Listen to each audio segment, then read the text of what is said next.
Good morning, good afternoon, and good evening. Wherever it is in the world, apply the appropriate greeting, and thank you very much for tuning in, listening on one of the Spotify, the other podcast platforms, or even watching on YouTube. Here, we have, episode 18, I believe? Is it 18? Yep. 18. Of Rising Lights. We started this in the new year. Just to give a quick intro into it, because obviously Grandad, who is our guest today, if you want to say hello, Grandad. Hello. There Hello, you everybody. go. Grandad here. Obviously he's raided with a huge party of 47. I appreciate that. Thank you very much. But yeah, just to give a little introduction into what the podcast is like about and why we chose to do it. A couple of influences in regards to how we ended up coming about, with the idea and stuff. The name Rising Lights comes from, obviously, we cover Destiny on the podcast, but my mantra, if you have ever seen me around on Twitter, you might see me comment on a few of Grandad's posts here and there. My mantra is rising tides raise all ships. So I know Viper, who's obviously just put in the chat with the thumbs up. When he started streaming, seen me in his chat, was lurking all the time. Same with Will and us, like a bunch of people. I like to make friends on Twitch and support the friends, basically. That's how I foresee it. Couple of influences for the podcast was, the filler. It was done by Maru and the Vibecast from Amaze. But yeah, we like to get people to come on, chat about a bit of Twitch news, some Destiny news, and obviously we've got the new season coming out next week. GG asked me to give him a few weeks' notice, so I asked him a couple of weeks back, do you want to be on the episode just before the new season? He was like, that'll work. So here we are. So as per usual, I got my co-host Enraged Kitsune joining me, who you heard confirm that it is episode 18. Yep, that's me. Hi, everyone. You probably won't be hearing much of me, but I am here. Yeah. And then obviously we had Grandad say hi. So just quickly get one formality out of the way. The song we came into is by a friend of ours band called Part of the Plan. They're Canadian based. We'll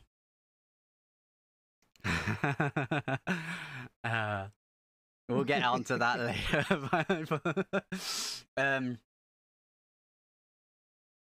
They're Canadian based in Windsor, Ontario.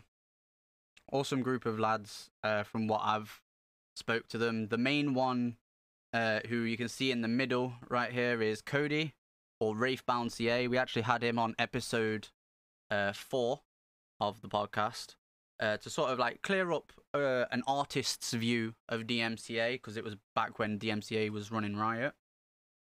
And so if I do, remembering the right command, exclamation point Cody, there's one, and then exclamation point POTO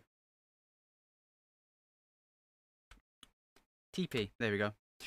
You can see a clip there from that podcast if you wanted to go and hang out. But long and short of it, they like the fact that people want to use their music for montages, for, background music for streams and stuff. So they basically say have at it, and they look forward to seeing what people come up with. So with that out of the way, for those who may be tuning in on the various platforms that we put this on, GG, and haven't come over with your raid on and live here on Twitch, do you want to give a little like introduction into who you are, what you do, even include your little spiel that you do when people raid you if you want? Of course. I love that. Yes.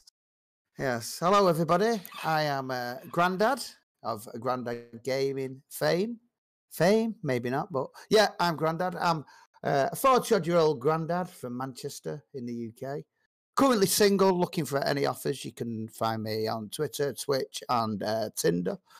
I specialise in below average PvP and subpar PvE on the Bungie Classic Destiny 2. As well as being bad at that, I do helps, which when I say helps, I get better players than myself to help me. And then I masquerade as the helper. And I do that for raids, dungeons, GMs, and my particular skill level, strikes and patrols. And what they are, they're sort of activities in Destiny, the game.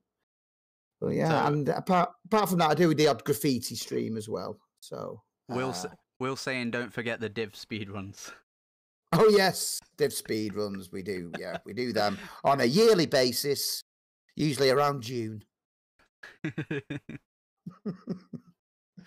Yeah, that's me really. I've been streaming for just over a year. I've just had me affiliate year anniversary. Yeah, we had that on our we've got that on our notes because you and chaps who we had on last week, I think you celebrated either the same day or within like a couple of days. Yeah, we did the same. We celebrated on the same day. I was going to celebrate the week earlier, but then I found out chaps was doing it on that day. So I want world domination. So I tried to do it on the same day to try and overshadow chaps' celebrations. That was my plan.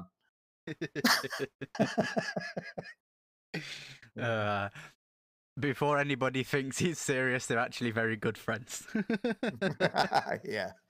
He's a good lad, chaps. Speaking of which, you both got added to. We covered with chaps. You both got added to Fudge Pushers earlier this year, wasn't it? Yeah, on the same day again. Yeah. The police have been notified about him, by the way, because he seems to be following me around. So hopefully we can get rid of him soon. But yeah, we both applied. I didn't know chaps had applied. He knew I had, but he kept it underneath his cap that he'd applied. And then I was in chaps' stream on a Saturday morning, and Anubis came in and just said, "I've had some news for you, chaps." And said, "You've been accepted." And chaps was like, "No way, I've been accepted," and all that. And I was like, "Oh, bloody hell, chaps have been accepted," I said. And I looked over onto my third monitor, and my Twitter was open, and there was a message from Anubis saying I'd been accepted. So I went from absolute jealousy and getting the old chaps voodoo doll out to being quite happy. So it was good. Yeah. But yeah, me and Kit like met basically because of Anubis. I met you because of Anubis as well. Like, awesome dude. Yeah, he is. Yeah, talented as well. He's yeah, very. But yeah, I actually met Kit through someone else that's friends with Anubis as well, from back when he used to be called Aerospace Guy or something.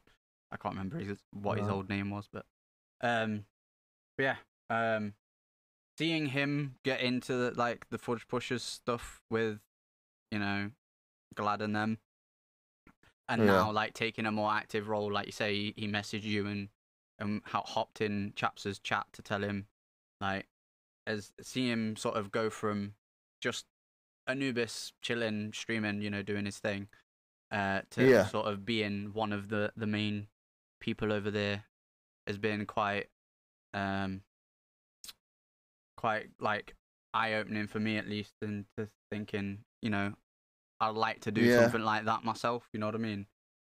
Yeah, it's good how he's diversified as well into like he's playing Apex now and stuff, and I think like Street, obviously he's gone I think part-time at work or and in his day job, I think.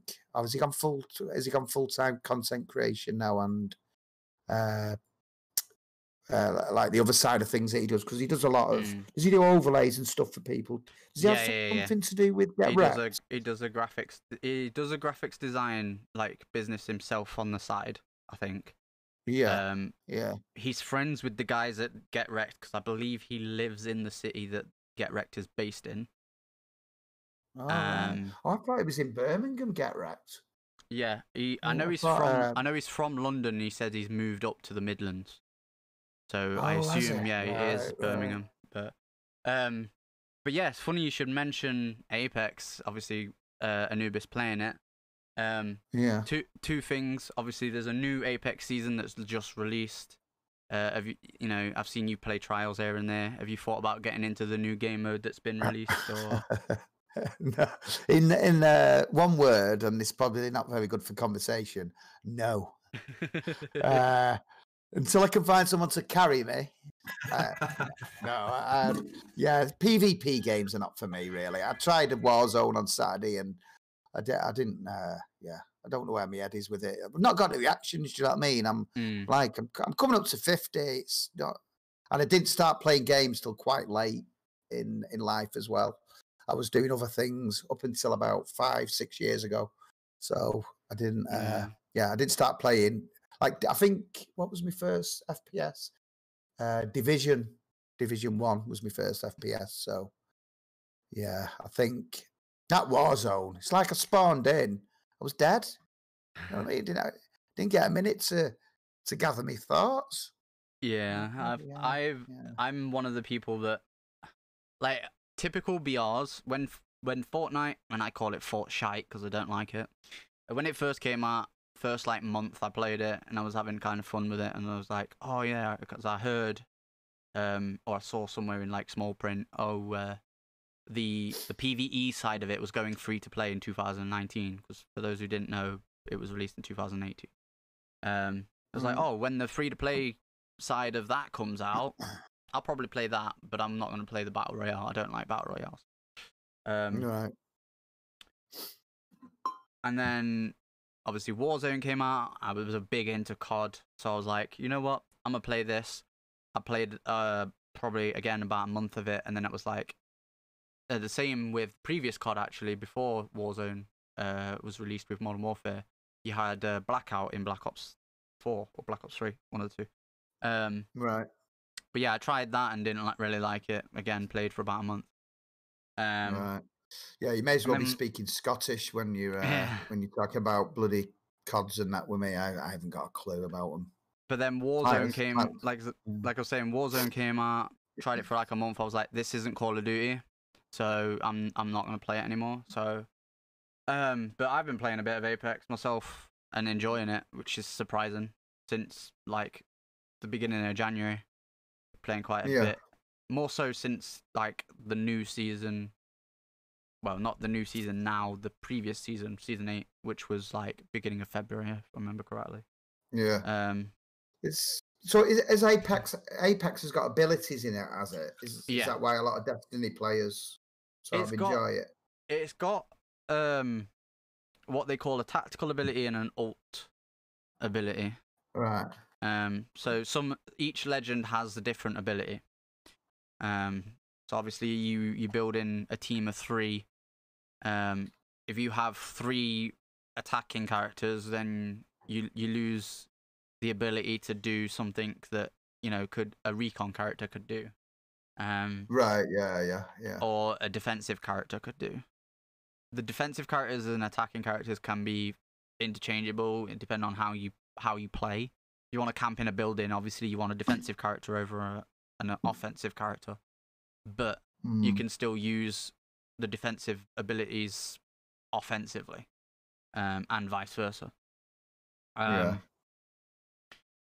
yeah, and then so obviously, like you say, abilities. So it's why it does speak to a lot of Destiny players. But then obviously, Destiny is by far, I would say, one other than like the bullet magnetism and the in-game aim assist that people always complain about and stuff. I would say it is one of the most fun feeling gun play elements. You know what I mean? In gaming in general. So is it not got as much aim assist as Apex is Destiny? Apex is very, very close. There is literally no bullet magnetism on like keyboard and mouse like there is in Destiny. Put it this way, I can play keyboard and mouse on Destiny and can't for the life of me. I keep trying on Apex and just can't. Right. I have seen suggestions to start a new account, and because I'm playing at my controller stats, my controller MMR in Apex. So if I start a new account and then play and just force myself to play keyboard and mouse, then I will eventually get it. Yeah. There's a skill-based matchmaking in it. There's like a hidden MMR thing. Ah, right. And it will try and find people as close as it can, but you know, you won't always. You might end up in a lobby, drop in, and you'll see somebody with a pred trail. Now preds are the top 750 people in the game, in ranked. So right, yeah, but so it's not always there, but for the most part, there'll be some sort of balance in there. But yeah, so whereas with controller, because it's crossplay, you know, you're gonna get obviously on PC you're gonna get keyboard and mouse and controller, and then you've also got, you know, console coming in as well. Yeah. I don't know if it works how Destiny's going to work when it goes crossplay, in that you have to join up with the PC player to get into a PC lobby, or you just randomly can get into one. But yeah, I know there isn't, as far as I'm aware, there isn't an option to turn it off. So what on Xbox? There's not an option to turn it off whether you join PC people. Yeah, there is a way to do it, which I found out with regards to my son. So I wanted to play with my son, who's 8, and I had all his settings set privately, so he can, you know, get randomly added by people, be talking to strangers and all that, you know. Yeah. And for the life of me and my brother-in-law, who's on PlayStation, we couldn't find my son's account because it was saying when he tried to launch a game, Xbox only. So there's like a settings on Xbox. You can make it so that it's only Xbox, but you have to sort of private your account essentially and make it so that crossplay is not enabled on the settings of the Xbox itself rather than. Yeah. So we won't know, will we, on Destiny until it comes out? Yeah, exactly. Yeah. But yeah, like, so obviously the gunplay is very good, just like Destiny's is. So that's probably another reason why a lot of the Destiny crowd enjoy Apex over, you know, other BRs, and other games. Yeah, we even saw Grenada Jake playing it the other night with Writing Panda. And, who else? Pure Chili's playing it, innit? Yeah, Sweaty or Not was playing it earlier today as well. Yeah. I see him playing a lot of different stuff. He played Tarkov, didn't he? Sweaty. Yeah. Well, yeah. I think we are at. Rather than Apex, I think Monopoly is probably my sort of area. See Gorsty in chat. He's a big Monopoly player. Monopoly PvP. But yeah, we obviously mentioned a couple of streamers there, and we got you to do a little bit of a intro to you. For anybody who is watching on YouTube, there will be a link to Grandad's channel in the description as well, so you can go and check that out. Moving on to our first of our topics then, is there's been an article and I think it was a tweet come out as well, sort of how basically some streamers are different on and off, you know, stream on and off camera. So obviously Jacksepticeye in this article, big known Irish YouTuber, actually got his big break, if you will, from a contest that The PewDiePie ran. Yeah, Howie. For those who are watching and can't see the chat, on the other platforms, Howie jokingly turned around and went, oh, I don't know whether he's joking. He's right. GG is horrible off camera. Yeah, but I don't go into the local bakery and say to Joan, do you want a gurn? Do you know what I mean? Yeah. But yeah, Jacksepticeye got his thingy through a little contest that PewDiePie ran, and it was basically people who were subscribed to him, sort of send in an example video of your content, and he would give you a shout out, and Jacksepticeye ended up winning it one year. So obviously he got the shout out from PewDiePie, and then his content obviously it is pretty entertaining. If you like his sort of humor and that. I have watched a bunch of it myself. But he's not a gamer then, is he? An entertainer? Oh no, he is a gamer. He's played like some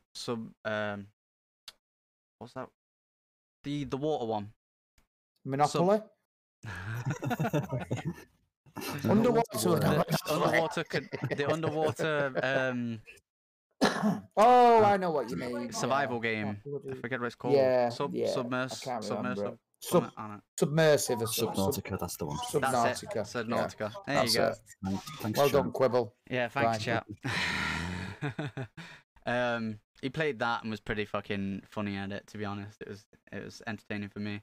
But yeah, he basically, going through the article real quick, he just sort of says, they like to, collab with each other. They like to chat, here, there, and everywhere. But it's not something like, he doesn't see it as, oh, I've got to bring PewDiePie today because, otherwise he'll think I'm avoiding him, sort of thing. But then he's also like,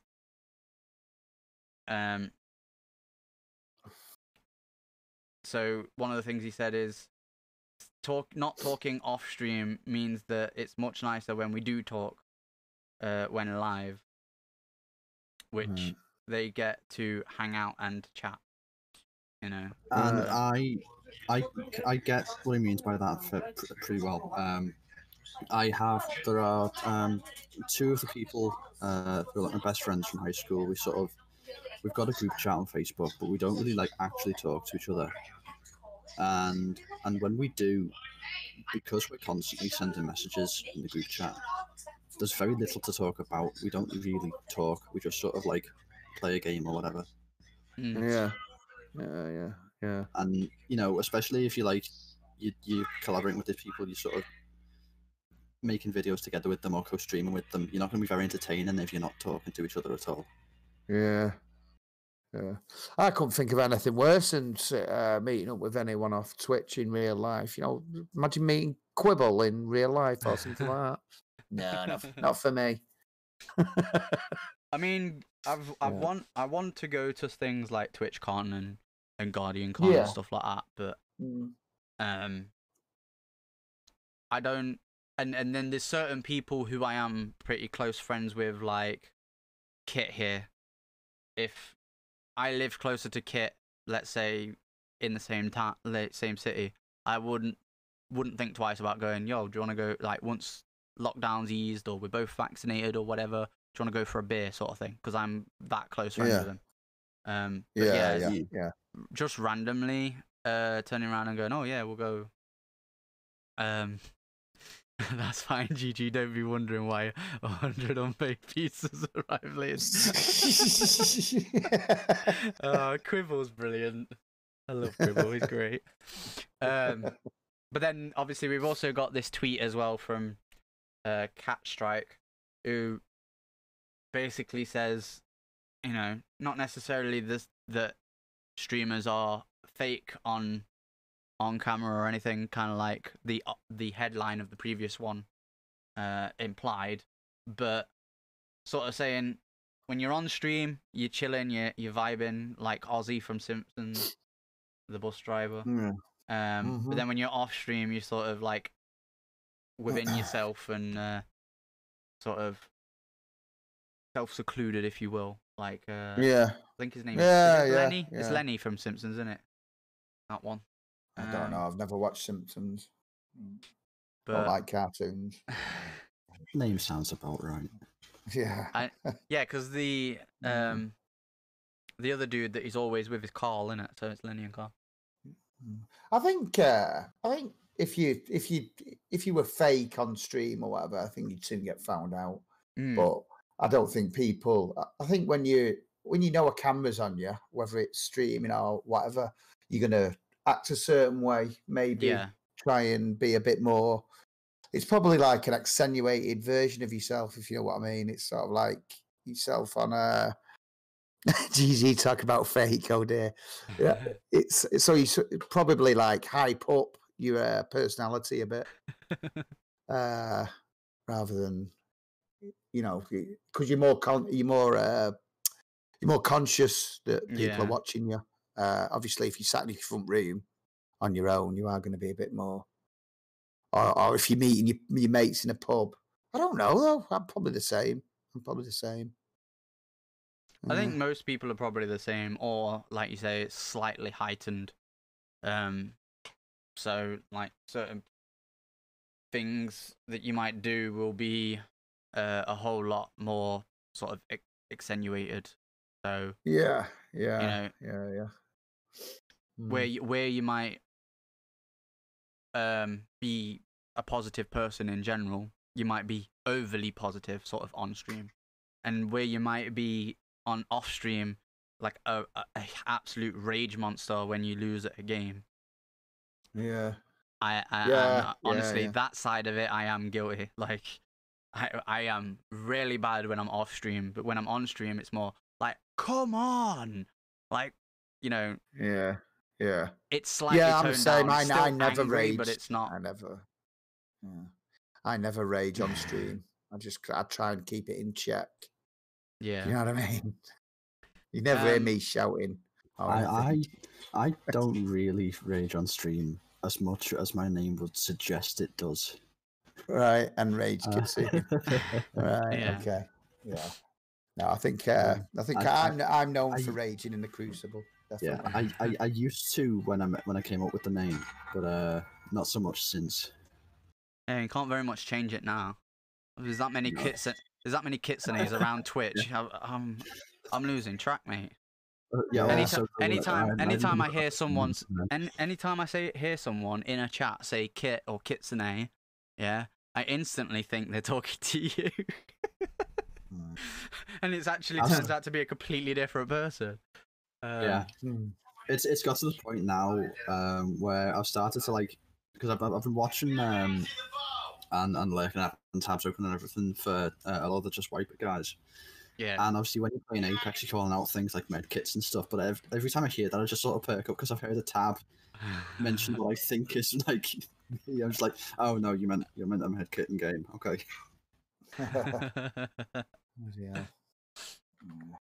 Yeah, I think it's people are, like I say, people are going to act a bit different, aren't they, when they're being on camera? But especially if you stream a lot, you can't keep that act up for long. You know what I mean? You'll soon get found out. Yeah, exactly. But everyone will have a streamer personality, I think. Well, it's got to be based on yourself. For damn sure. Grumpy Grandad is definitely based on me because I am grumpy. But yeah, moving on to someone else who's quite grumpy. Segue. Okay. You like nice like where segue, I went with yeah. that? You like where I went with that one, Kit? Kit loves my segues. So obviously, this past week, we had a television host comedian on US TV more so than I don't think it's actually broadcast over here on UK telly, is it? No. But there was quite the response to this, so yeah, quite a bit. So Yeah. yeah, Yeah, I saw this. Yeah. I saw it as well. And I actually instantly said, I'm gonna put this in the doc, and then I looked in the doc, and boom, there it was. I was like, wow, Kit's ahead of me. There's nothing new there. Because most of the time Kit gets everything for the doc, because I either get very little or he's just ahead of me. Everything I want to put in, he puts in because he knows. Like, we're that close. He said it for reaction, hadn't he? Yeah, I think it's one of those that's things why where he said it.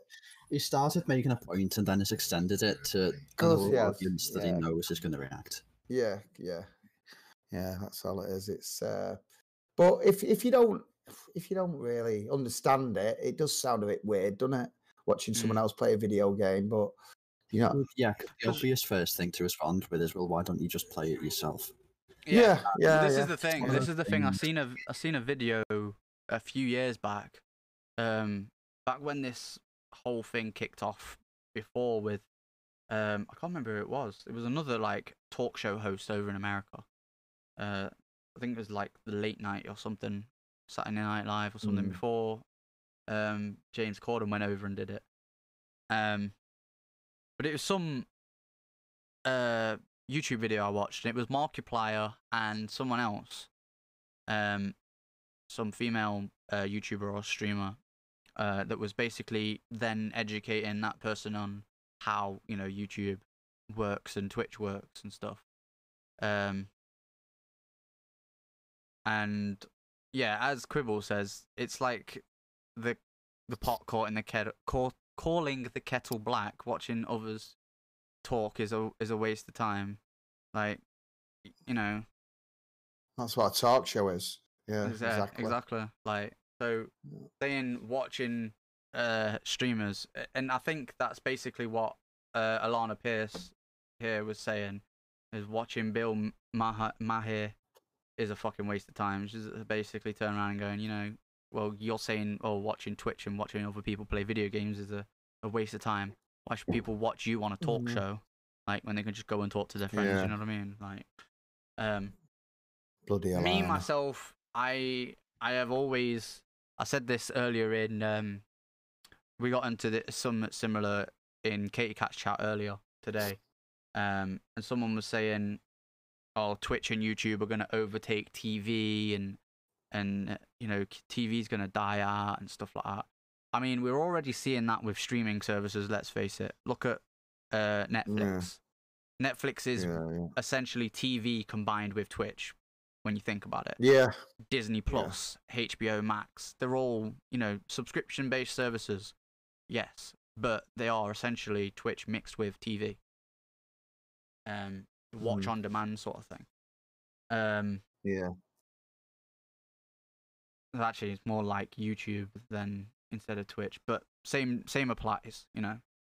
I think lockdown had a lot to do with it, though. I think, like, that's why Twitch became.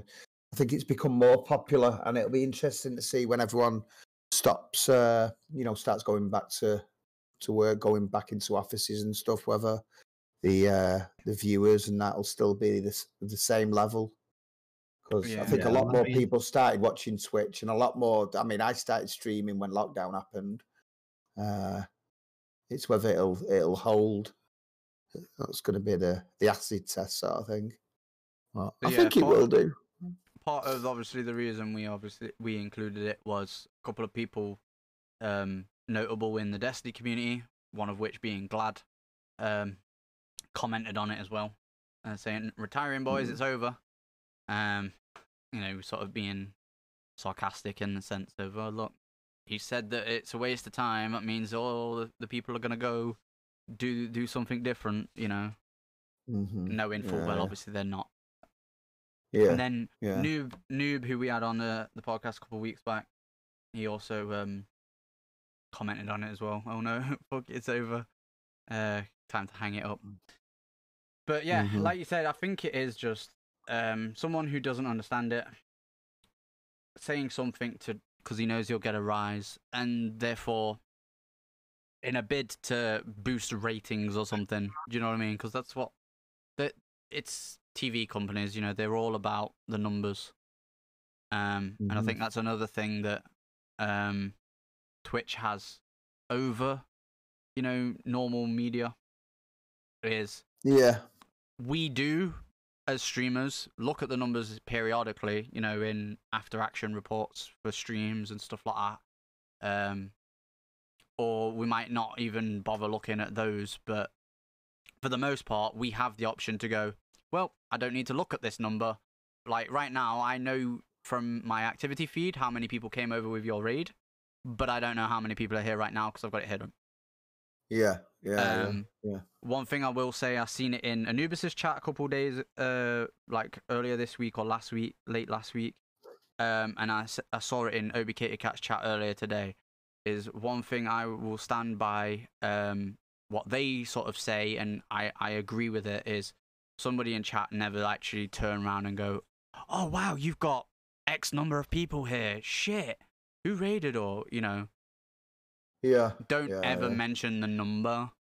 As far as I'm concerned, I don't. If I've got it hidden, do you know what I mean? Like that. Yeah, I suppose so. Yeah. Like I've never thought about that really. I just because I always have the number up. I want to know how many people are watching. So I know if it's just Quibble watching, I'd probably pack it up for the night. No, I have heard other streamers say that they don't have the numbers up. Mine is just on me OBS, so I don't look at it that often. Yeah. I always look afterwards, but that's because I'm sort of like trying to get to partner level. So I always want to see if I'm exactly what Ziggs just said in the chat though. It is a distraction if you're focusing on that. Yeah, he's right. Obviously, you said you don't focus on it. You don't really look at it all that often. But I have done in the past, like when I was trying to get affiliate, and then also I was, what was it going for? I was trying to get into Ascend, the stream team, and you had to be on like 35 average viewers. So I was a bit obsessed with it then, but now even though I'm trying to get up to that magic 75 number, I just look afterwards and just see afterwards what the average is. But it goes up and down that much that it's probably not even worth focusing on it yet. Do you know what I mean? Until you're constantly getting over 80 viewers or something. Yeah. Because and you know what it's like when you apply for partner, you never get it first time. I think they're a lot stricter on it now than they used to be. Because I've known some partners who got it years and years ago, and there was never any of that. It was more like affiliate level to get partnered. There's a few who've like come into my chat and they've got the tick, and they said, "Oh, I'm an old school partner." It was the sort of threshold used to be a lot lower to get partnered. But what was you going to say? Saying that, I don't think a lot bloody changes. Really, apart from the emotes. Like people think you get more of a cut, and you don't. You can negotiate a better slice, but it was Red Queen who said that the other day. She said she's never renegotiated hers. She's been a partner for like 2-3 years. I'd imagine as well when you sign up for I don't obviously know because I'm not even close to that, but I'd imagine when you put in your application, when they get back to you with an answer saying yes, you probably have to go through some sort of like contract signing, that sort of says, okay, you're sort of staying on Twitch for X number of years, you know what I mean, provided that exclusivity sort of thing. And then let's say it's 2 years, just to use that number as an example, because you said that's how long Red Queen's been partnered. Maybe after those 2 years, that's when you can like renegotiate when your contract's up again. But I'd imagine you can't really do it in the middle of it, you know what I mean? Because it probably cause some sort of issue there will be some Twitch's sort of end. contracts, definitely. I reckon probably someone of the size of Glad, I reckon he's probably renegotiated. But I don't know that. So that's just a guess. But so I think the main thing that changes is that it's that it's that sort of thing to go for, isn't it? It's a Yeah, you it's get a more. goal. You It's get a more goal, emote slots. You and you get get more the. equals. Yeah. You get the check mark to say, look, I'm a partner. But as as a maze, so amazingly puts it, and yes, I did just kind of make a joke of his name. Well done. Well done. You know, the check mark is just a checkpoint. And I like that he said that, because it's like, you know, you can keep building on your content even when you've got that checkpoint. Do you know what I mean? Yeah. A lot of people I've seen, like I say, I'm not a bloody expert, and I've not been doing this for very long, but I've seen other people get to partner, and they seem to sort of slow down, go off the boil, slow down. Yeah, because you go in for that. You've got that not pot of gold, but you've got that rainbow that you chase, and then you get to the end, and then it's like, right, what's next? Do you know what I mean? Yeah, exactly. But a lot of people, I've seen a lot of people as well who they stick to, say, Destiny, for example, but then as soon as they get partnered, then they get into other, they try other games and stuff, because they're not under as much pressure to keep that them viewer numbers at a consistent level. Yeah, I think as part of that though as well, you've got like a lot of Anubis's community went over to watching him with Apex because they got to know him from Destiny anyway. So I think what that works pretty well with is the Destiny community. We're all interested in the game, we're invested in it, you know, we're always going to be hanging out with Destiny streamers. Do you know what I mean? But then it's also going to be a case of, if, let's use an example of Pigeon, for argument's sake. He's got his first application in for partner. Let's say, and he's been basically, I think he's pretty much done exclusively Destiny. I can't, like Destiny 1 or Destiny 2. He might have done an Apex here or there, but I know he has been playing it. Let's say he comes back with this partner application as being successful. Very lucky if it's the first one, as we've already, you know, said. It seems to be that they allow you to apply for the first one, and then they just turn you down and see if your numbers sort of hold. And then you apply like 2 or 3 more times, and then you get accepted. But let's say he went then and played Apex. I think a lot of people will have gotten to know him as a person and as a streamer, and enjoy his content and be there for him rather than the game, so that then they can, you know, like you say, go out and play other games. And I think that's one thing that is quite good about the Destiny community, is we're quite open-minded in regards to sort of meeting new people and stuff. So I suppose the other thing that helps with that is that he hasn't sort of taken a massive turn. It's still an FPS that is kind of ability focused. Yeah, and I think people watch Pigeon as well, don't they? For Pigeon as well, they don't. Yeah, he is fucking funny, man. Yeah, he is. He's very good. He's like, so I think, people do watch him for him, which is good. I think he could play. Not play anything, but like I say, it's not that much of a stretch from Destiny to Apex, is it? Yeah. If you're on the PvP side, so yeah, I think he's in a good position. He'll do all right. He'll definitely get it. Like you said, he probably won't get it the first time because not many people do, but he'll definitely get it. 100%. Yeah, there was a couple of people like Lanza, Cool Cheese, recently been partnered in the past like 2 to 3 months. They applied for it a couple times before they got it. I think Physics applied first time and got it, but that's about it. Oh, did he get it first time? I think so. I'm not sure. I can't remember. I'd have to go and like find the tweet. But, no. But it could be a case. It could be the case though that Katie, she applied twice, didn't she? And Addy as well, because they applied at noon for the same time. Yeah, Amaze was at the same time as Katie as well. Yeah, because I remember Katie got approved, but then Addy hadn't heard. So Yeah. I don't know if Addy had to do it 3 times. Oh. I think Anyway. so. I think I remember something about Amaze and Katie getting it on the second time, because they Yeah. all applied at the same time, all 3 of them, and then Yeah. Addy didn't get it the second time but got it the third time. That's it. Yeah, think. yeah, that's right. She got it 3rd time. Yeah, yeah. But yeah, like, excuse me. But yeah, I think the only way to sort of say that you can get it first time is because maybe physics, if he did get it first time, maybe he had that ability to apply for like a month first, and then because his numbers didn't change throughout that month, he turned around and went, you know what, I'll go for it, and applied.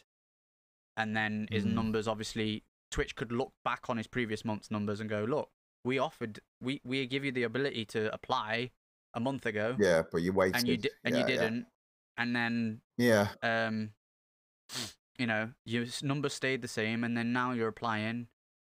We can see that you're on a trajectory of, you know, staying the same. So, yeah, you know what, you can have it. Yeah, that's probably a good strat, that, isn't it? Yeah, that's what I'm saying. Maybe that's what he did. I don't know, but yeah. Okay. Yeah, because he was. I remember he was on. He was on. He like was on a steady number for months, wasn't he? Yeah. Before he became partnered. Yeah. Getting on to partnerships. Yeah. Streamlabs. Okay, Streamlabs. That was an attempt. That was an attempt and a stretch, but we'll roll with it. Streamlabs has announced an integration with TikTok, so now obviously you can go live on TikTok. You can use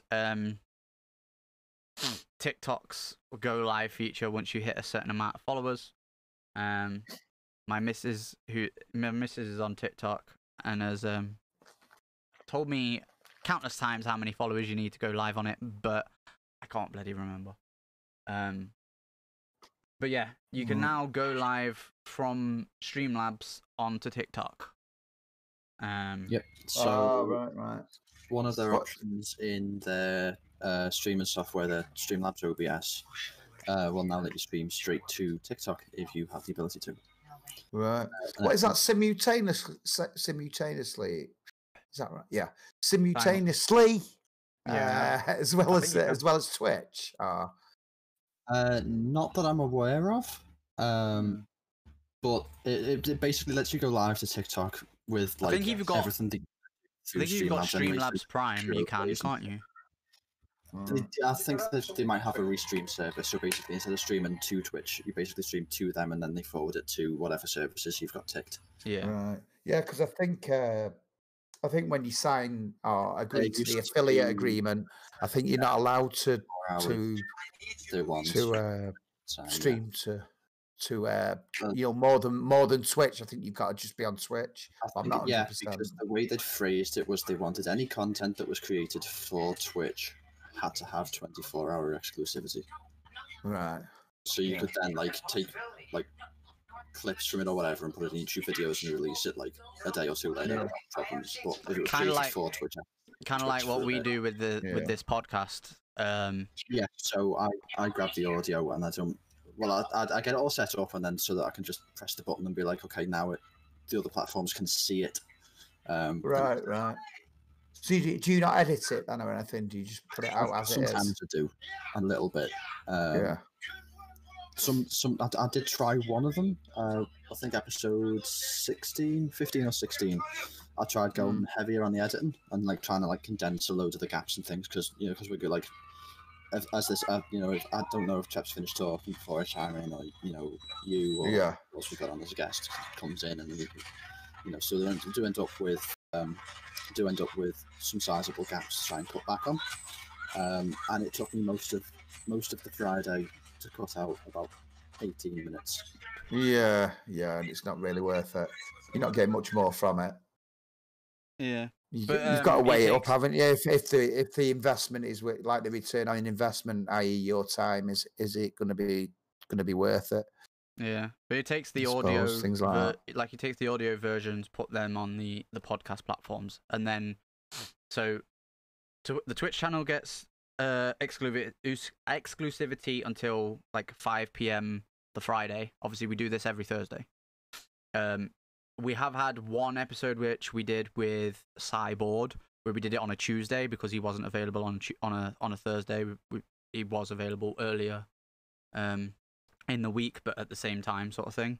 It's just purely down to the fact that he, obviously, time differences. He's in America. He would be at work as we are going to start, and wouldn't be able to join us until basically we finish. So it was like, okay, we'll push it forward in the week, lose a couple of the topics because obviously TWAB wouldn't be out, but we could talk about the previous week's TWAB, and we'd talk about whatever the new thing is on that reset sort of thing. But then we stuck to the schedule we've set in place for the audio platforms. So Kit still uploaded it on the Friday, and then I still uploaded the YouTube video on the Sunday. So Twitch still got its exclusivity. It was just longer for that particular episode. Do you know what I mean? So it's the same with this. Like tonight, we'll finish. Then tomorrow we'll get up, we'll do our own thing, and then later in the day, Kit will just grab it all together, do his whatever edits he might need to do, and then make it so that the platforms can see it. And then Saturday I do basically the same thing, but just export it from Twitch straight to YouTube because I've got the two linked. And then I, do a little bit of editing of the description and stuff, and put in the thumbnail, and that's about it. Schedule it to upload, and so it goes up, and you might have seen a tweet from me that says, "Oh, the YouTube video has just gone live." Whenever I'm done, and the YouTube video is like ready to go, sort of thing, I could click like publish now and it would publish and people could be able to watch it, but instead I've scheduled it for the time that we put it up. I then also go and schedule the tweet for the exact same time, so I've got the shareable link. People can, as soon as they see the tweet, they can go and watch it because it's available. But yeah, like you said, if somebody is an affiliate, something like this, you have to do one or the other. You can't, I don't think, from the way that the affiliate agreement and the partnership agreements. Yeah, you can't live. You like can't go work. live to. You can't go live to both at the same time. Sort of thing. Until that point, you would be able to make use of if you could use Streamlabs one, or I used to use Restream. I used to do YouTube Gaming and Twitch. Right. And they have like a merged chat that you could have on your overlay if you had chat on your overlay, like I did. All that's left from that time is a single clip. That was like 2 and a bit years ago when I wasn't really like dead set on streaming yet at the time, so I was just sort of doing it and didn't have like people coming in regularly and stuff. Yeah. Yeah, TikTok. It's a funny one. Speaking of things that are funny but not necessarily always amusing, our next topic, what's this one? Is Scavengers. So Scavengers went on early access through Twitch drops last week, and there were people having some issues. They ran out of Steam codes. So some of the emails that they sent out that were supposed to contain a Steam code were blank. Bloody hell. I didn't. Did you? Any of you two play it? I did, yeah. Yeah. What did you think? I enjoy it. I've kind of stopped playing it for a bit, knowing that there's going to be a reset, so I'll just wait for that to happen and then go back to it again. Yeah. And that's going to be sort of around the end of the early access period, going into like proper launch, which is fine. It gives them a lot of time to get everything balanced out the way they need. Yeah. And then start everyone from the same slate on actual release. It's like going out on V1 sort of thing. Yeah. Yeah, like Garcia says, absolute logistical nightmare. Yeah, for damn sure. Yeah. I got sent a code before it went Duford, but not off Twitch, because I'd already signed up to the closed beta, so I played that, but didn't play this one. Yeah. See, I played. Gotta get the it with- GMs done. You know what I mean? People need to get them GMs. You can't be pissing off playing bloody scavengers when people need a bloody proving grounds. Me and Kit played it a bit like together. To the point where I basically at one point had my title as I think it was Apex, because I didn't like scavengers. Right.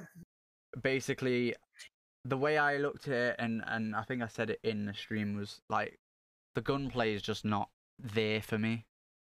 I think it's probably something to do with the same as how I can't get used to keyboard and mouse on Apex. Right. Yeah. I can't get used to keyboard and mouse on that, but I'm refusing to go to a controller on it because I want to play it on keyboard and mouse. But then also the guns don't feel as good as like something like Destiny or Apex.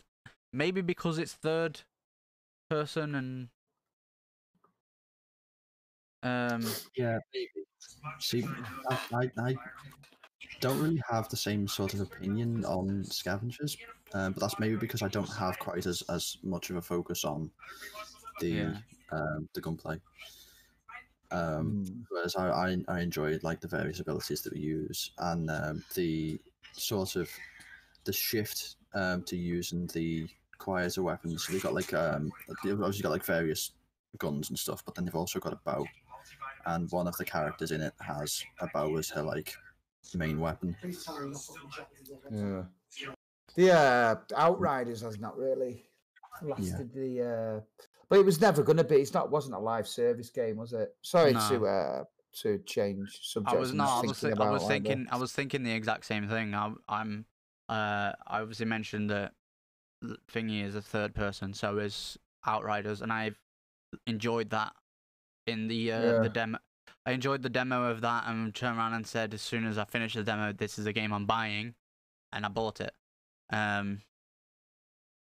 Now I've played through the game, enjoyed the entire story of it, enjoyed the expeditions when me and Kit were doing them, and I do want to go back to it. But at the same time, it's like you said, it's not a live service game. It's not a game that's designed like Destiny for you to put in 8 to 12 hours a day. For it's a one and done, month, isn't it? You know what I mean? There is repeatability there if you want to endlessly grind for the perfect build, kind of like there was with Borderlands. But it's not necessary for you to do that. Like I know what you're going to do with that build, then, though. Do you know what I mean? Unless there's something that, like in Destiny, you make a bloody bomb build or whatever, there is like a raid activities. There is like a raid activity called the Eye of the Storm, but from what I've seen, people playing it, it's not that much different from the expeditions, because it is the end, like the end expedition is the top expedition. But for the most part, it's very similar to other things in the game. Sorry. What's the highest expedition you can do? What's the highest level? Challenge tier 15. Yeah. Tier 15, right? Yeah. Yeah, because I saw people doing them, like you bloody Chevys and who else? Like Glad and that they were all doing T15s, weren't they? Yeah. After I think. But yeah, I bought it, but I didn't really play it that much, if I'm honest. But I think the gunplay is kind of good in Outriders, but it's not the focus. The focus is the abilities. Yeah. Like you want a build where your guns complement your abilities rather than the other way around. Like bleed, guns that promote bleed or whatever. Or, yeah. So ideal example, I played the Devastator.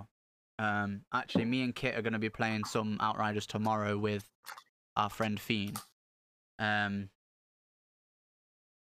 so I play Devastator. I'm going to be playing a different character tomorrow. I'm probably going to be playing my Pyro because new stuff for that character to go through, and I can like level it as I'm playing with Fiend.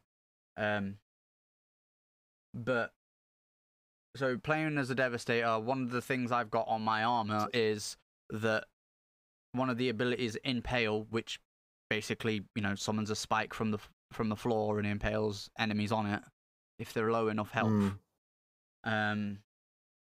Does more damage if it's a target affected by bleed, but it also inflicts bleed.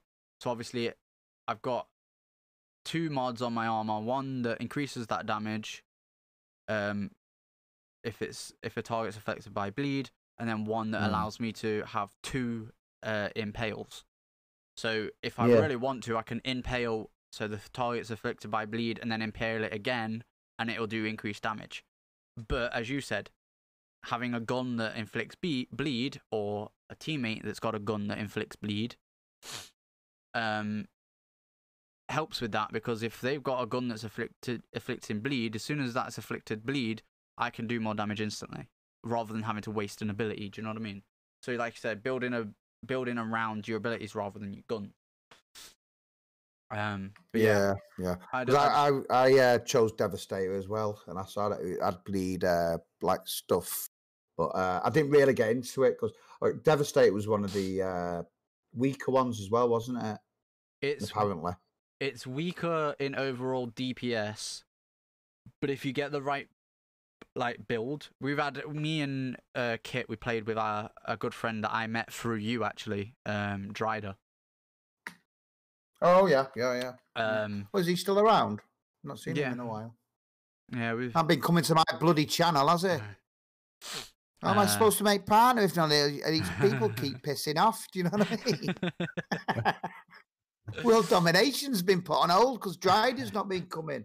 Unbelievable. Be sure to forward that on. Forward that message on to Mr. Dryder, please. Courtesy of GG. But yeah, we was playing one of the expeditions with Dryder.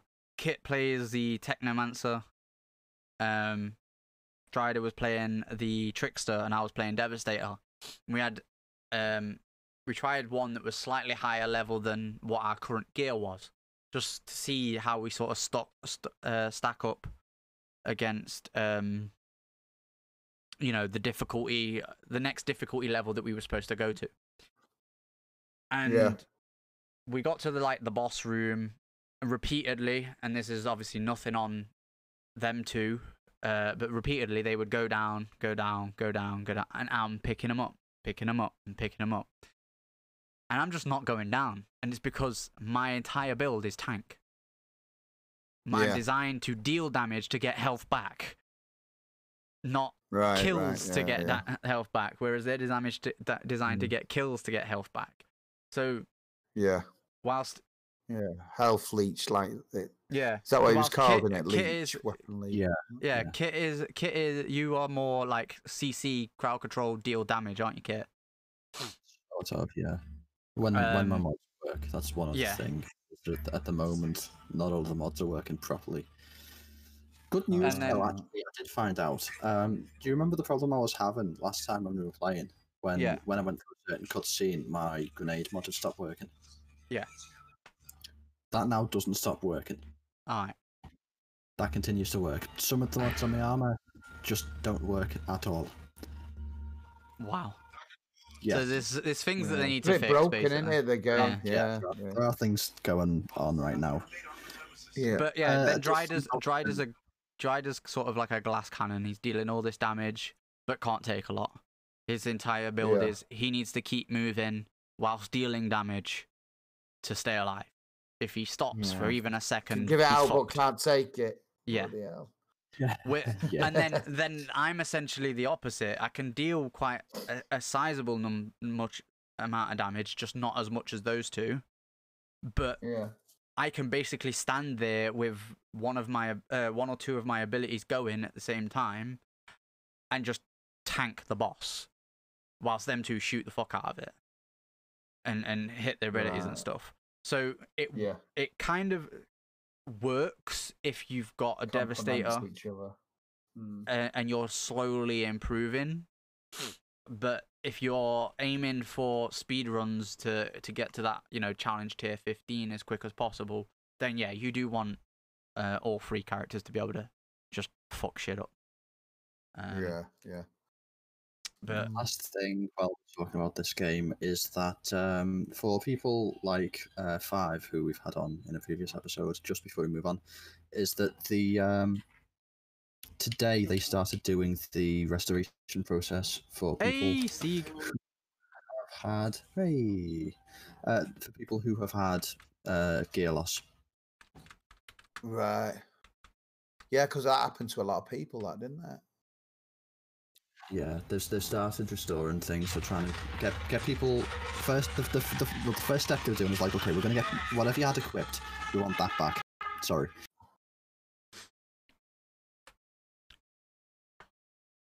Right, there we go. And then like any legendaries you had on you that we think may have been lost to the bug, we'll get you those back with as good a roll as we can get them. And then I think it was up to 20 of the epics that you had on you that were lost. Starting in like from level down. So like obviously if you still had any of the purples that were like 3 levels below you, they're not going to be of high importance for them like trying to get things back to you. Yeah. Yeah, so there's been a lot of bugs with it, and they do need to sort them out. Obviously, we mentioned kits mods, a few of the mods in general just for armor. So I might even go on and the mods that I sort of rely on for my tank ability don't work. But yeah, once they fixed a lot of things like that, like I think if they do what Borderlands did with Outriders, if they do what Borderlands did and turn around and go, okay, right, we've sort of set out this plan over the next year. We're gonna give you 1 or 2, 3, 4, whatever it may be, content drops, and it's just we'll add a new area. Like in Borderlands 1, you got like the final content drop for Borderlands 1 was, Secret Armory of General Knox.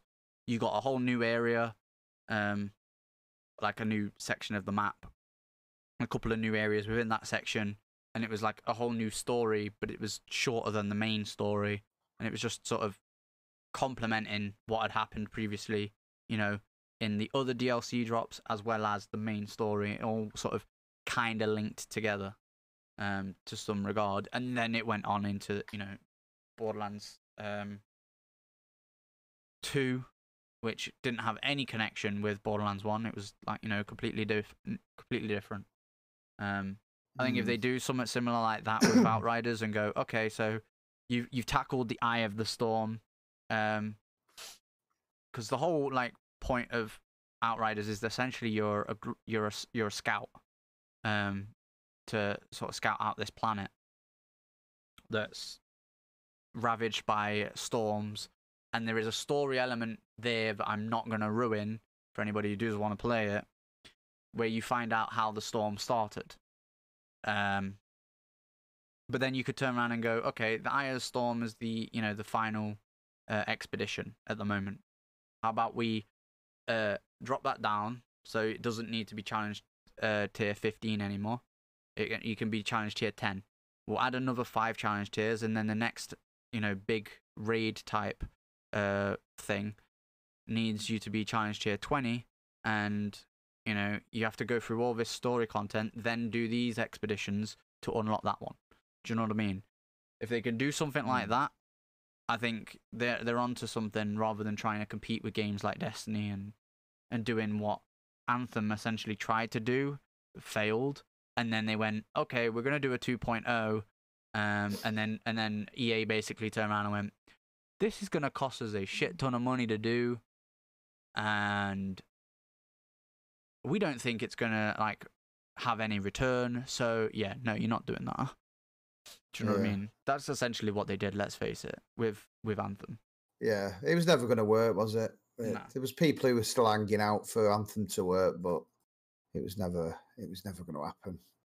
It would have, like you said, it would have took too much investment.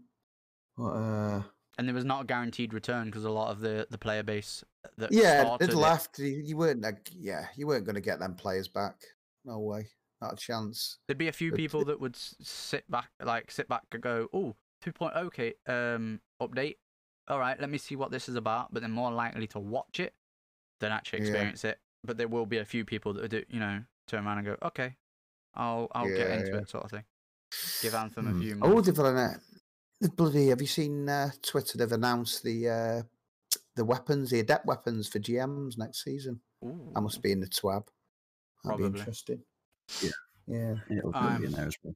Yeah, well, let's sort of get there as quick as we can then, because we actually cover TWAB at the end. Right. Give Anthem a few months. That's it, yeah. That's a quote from somebody that. So, what's this one about? Games Beat Summit Panel Kit. Right. So Gaming this brands was Swift. about gaming brands and their shift to micro influencers. That's sort of in quotes. So it basically is that when the marketing companies, any companies who do deal with influencers and people on Facebook and Instagram and TikTok and Twitch, they typically want to try and find people with as large an audience as they can. And one of the ways that the market is shifting is that they're now looking at smaller people who obviously do have less eyes on them, but would be more targeted towards the demographic. Yeah. So you've got companies like the energy supplements, the supplements that are targeted to I was gonna say, so similar to Fiend, who I mentioned earlier, is obviously he used to drink a lot of Sneak, same with me, and has been affiliated with Beam recently. Already, day one that his code went live, Kit bought 2 shakers, even though he doesn't drink the energy drinks he used as the shakers for other things. I've now just recently bought a tub to try it and a shaker, just purely down to the fact that it's more targeted at somebody who actually does use the product sort of thing. Does that make sense? Is that basically what they're trying to do with? Yeah. What? Because obviously, in my previous life up until February, that's what I worked in marketing, and when you do a campaign or at the start of a season, obviously I was in clothing, so we had autumn, winter, spring, summer seasons. But when you plan it, because you plan a year ahead, you'd get micro influencers and macro influences. Someone will put something in chat because I've said macro. But you have your influences in certain brackets, and you want different things from the different influences. Like we used Kimberly Walsh from Girls Aloud for one of ours, and obviously she was one of the larger influencers, and that's to get your brand out there. But then you use your micro influences for if you want to focus on certain products. So for example, if you've got we had a packet jacket, there it is.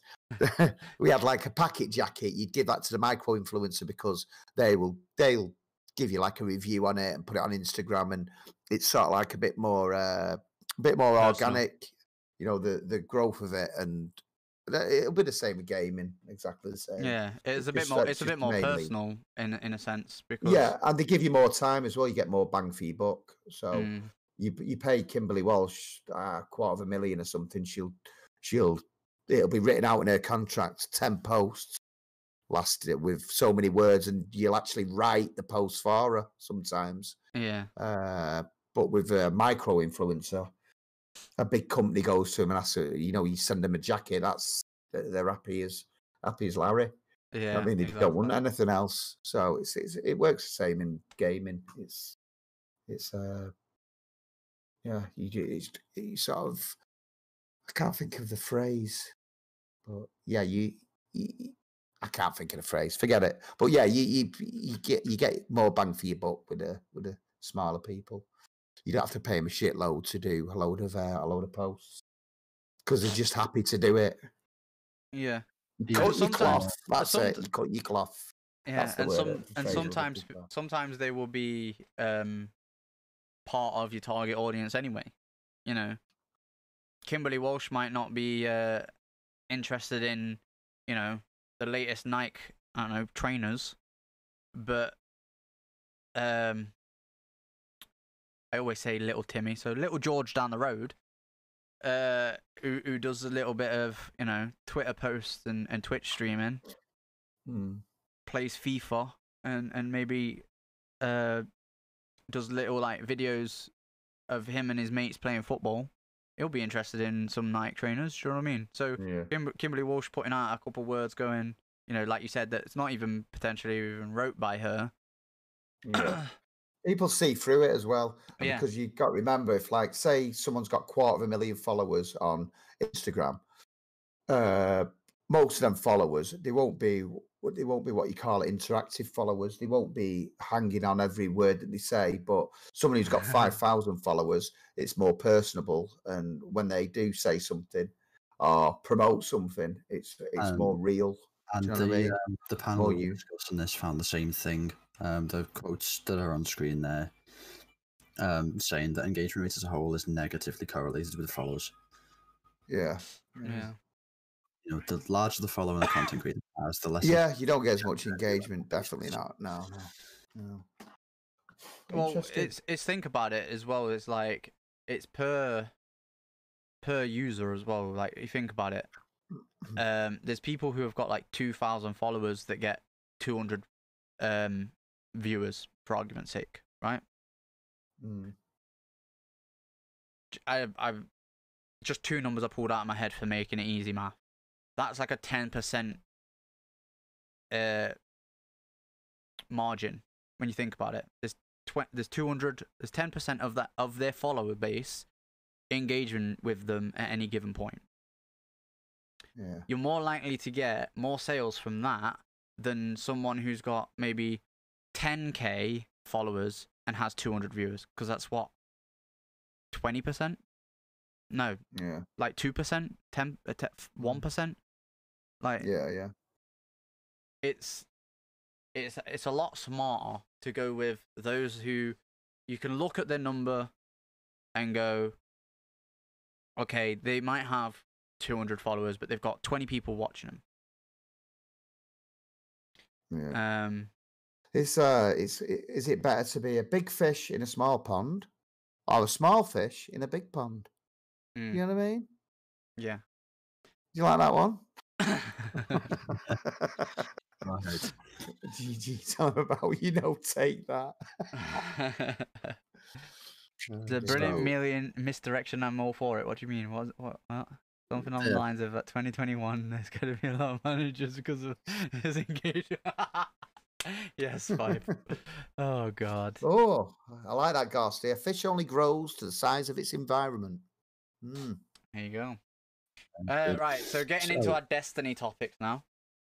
Yeah. Right, yes, finally, the Destiny topics on the Destiny podcast. It's been an hour and 20. We haven't done anything yet.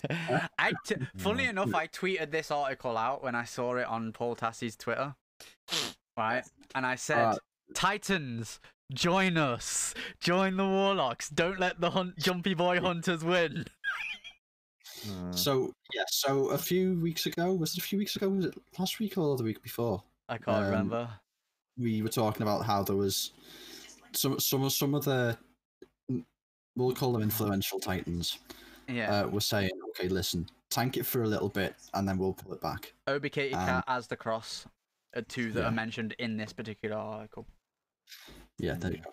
There's up to, as you've got the little table there, up to the point of this was written, Titans hadn't won a single day. Yeah, you still haven't. Yeah, now I've put a note on this because obviously I grabbed this on Monday. Yeah. And since then, obviously there have been some more days. And I think he said at some point, yeah, Titans would have to win all 8 of the remaining days to even tie Hunters.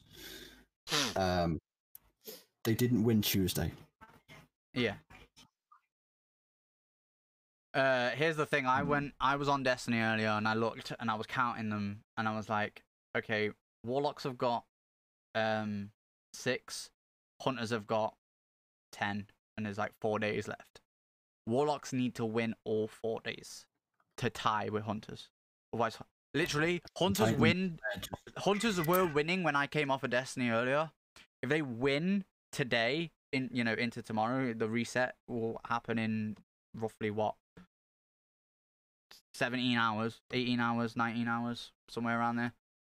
If they get that win, they might as well just end Guardian games because they've won. There is no way that any other class can win. Yeah, they've won. It's over. I don't care. Honestly, I do. A lot of people don't. There's people who actually do care, and it's fair enough. You must have a point. Actually, does Paul Tassi further down in this article? This is why we like reading this stuff. As he mentions that Bungie didn't weigh the scores by player population. Oh yeah. Obviously, with having a lot more people would have the advantage before the bonuses start to build. But it may be too late. They're in a strong position leading into the last string of days, and it's like, does any of it matter? No, it doesn't. Yeah. I suppose it's something for people to chase and stuff, in it.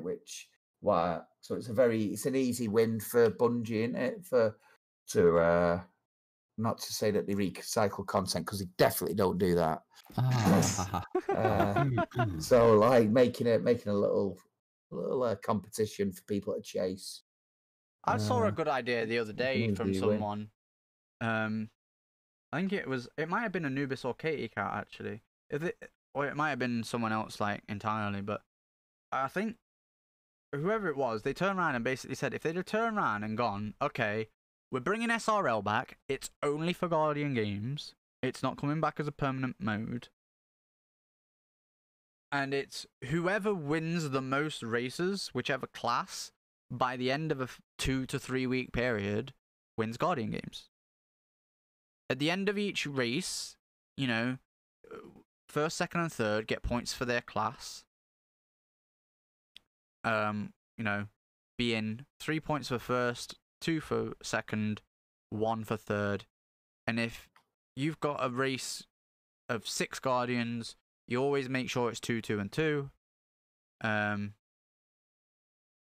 then you can basically turn around and go, okay, Warlocks won 10 races on the first day, so they get 30 points. Hunters won 10 races on the second day, so they get 30 points. But then they also got second in, 10 races, so they get another 20. But the Warlocks on the day that the Hunter got 30, got third, so they only get 10 points. Oh, in that case, Hunters win. Do you know what I mean? Like, they said if they did a system like that,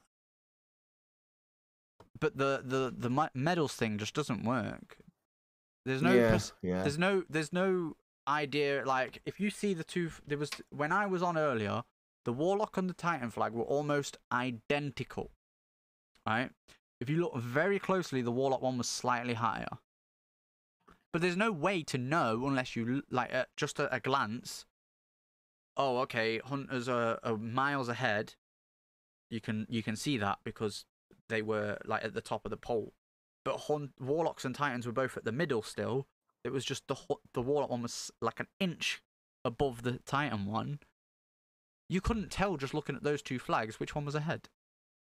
There needs to be some sort of, like, scoreboard, at the bottom. Okay, Warlocks have got I think that'd be pretty, 102 points, whereas Titans have got 101. Hunters are there with Hunters are there with 200 and something. Do you know what I mean? Yeah. There needs to be a more. The flags just don't work. And then, as Paul No, Tassi says, it's just a visual representation, isn't it? I Yeah. think if you did it, you could never have it real time, could you? no, It'd be an absolute logistical nightmare. maybe not I figure. Yeah, as Viper said, maybe not figures, but percentages. Yeah. Okay, yeah, maybe. yeah, percentages would probably work. Yeah, yeah. Mm. or even I just wonder, each I day. feel sorry for the guy at Bungie who has to count them. You know what I mean? That must be an hard job. It's probably an algorithm. Do you reckon? Oh, I thought it might be like there might be some little bloke at Bungie in a back office. But I mean, even if it was just every daily reset, the number updates to say, okay, you've got of the medals that were put in, 50% of them were hunters, 35% of them were warlocks, and 15% of them were titans. Do you know what I mean? You could do that, or you could just, like I said in the example, just general numbers. Okay, hunters put in 202, warlocks put in 102, titans put in 100, because the medals have points weighed to them. Excuse me. Platinums are worth 15 points. Yeah. So there's something in the background going on, with those points. But as Paul Tassi says in the article, there's not really any prize other than the bloody statue thing, unless that we don't know about. Yeah. Isn't the class item gonna be like the gold class or item? something? The class item, yeah, same thing. But there's some what is it? Titans that turn around and went, oh well, my class item looks better fucking bronze anyway. And you're like, why would I want it gold? You know what I mean? Yeah. So, Yeah. but yeah, there's no real tangible reward essentially for the winning class, is what Paul Tassi says. And there are a lot of people. There's not a lot. There are people like me that sort of turn around and go, okay, I am a warlock main. I used to be a hunter main, but I actually play all fucking three of them to basically the same degree of skill level. There's certain nuances to like a Titan movement that someone who is a Titan main, like Dune Marchers, who's in Just Wipe It clan with me and Kit, will know that I don't know. There'll be certain nuances to hunter movement that Odis, who's also in Just Wipe It, who's a hunter main, will know that I don't know. But for the most part, I can play them all to pretty much the same degree of like skill level and get through raids, get through dungeons, whatever the content is. Yeah. So there's a lot more people that just turn around and go. So like for me, Guardian Games is just okay. I'm gonna mainly play my warlock because that's my main class. Have I not played my Titan? No, I have played my Titan. I've done GMs on my Titan. Have I not played my Hunter? No, I've done GMs on my Hunter. Do you know what I mean? Like, I've done raids on my Hunter. Like, you're not going to stop me from playing all three classes. No. But you can still just bank your medals on the class that you want to represent, can't exactly. you? No, what I did, the way that I did it, I'm not a hunter, so I just looked who was winning between Warlock and Titan, and then I was that for the day. That's what I did. So that's how seriously I took it. Well, the class that you play isn't really that important, and shortly the platform you play on won't be either. But before we get to that point, next topic, please. Destiny could have been a console exclusive again. Yeah. Because back before Destiny 1's launch, it's been revealed that back before Destiny 1 launch, when it was first, planned, Bungie was obviously, as video game companies do, going around to publishers and saying, look, this is what we've got for a game. This is the direction we want to take it in. This is what we want to do with it. Blah, blah, blah, blah. And then companies like Activision, EA, Xbox, Sony, they choose whether they want to put their money in to publish the game, which essentially means make money off of it and essentially provide money for, you know, the making of the game and the advertisements and stuff like that. So a lot of your infrastructure. Yeah. And I'll get onto a point with that in a moment. But where is it? Marty O'Donnell, who's a Bungie composer, or ex-Bungie composer, explained that prior to Bungie making a deal with Activision, it received offers from both Microsoft, Xbox, and Sony PlayStation. And those deals would have included the IP. So Destiny could have been only on Xbox or only on PlayStation. Well, thank God it wasn't. Yeah. Yeah.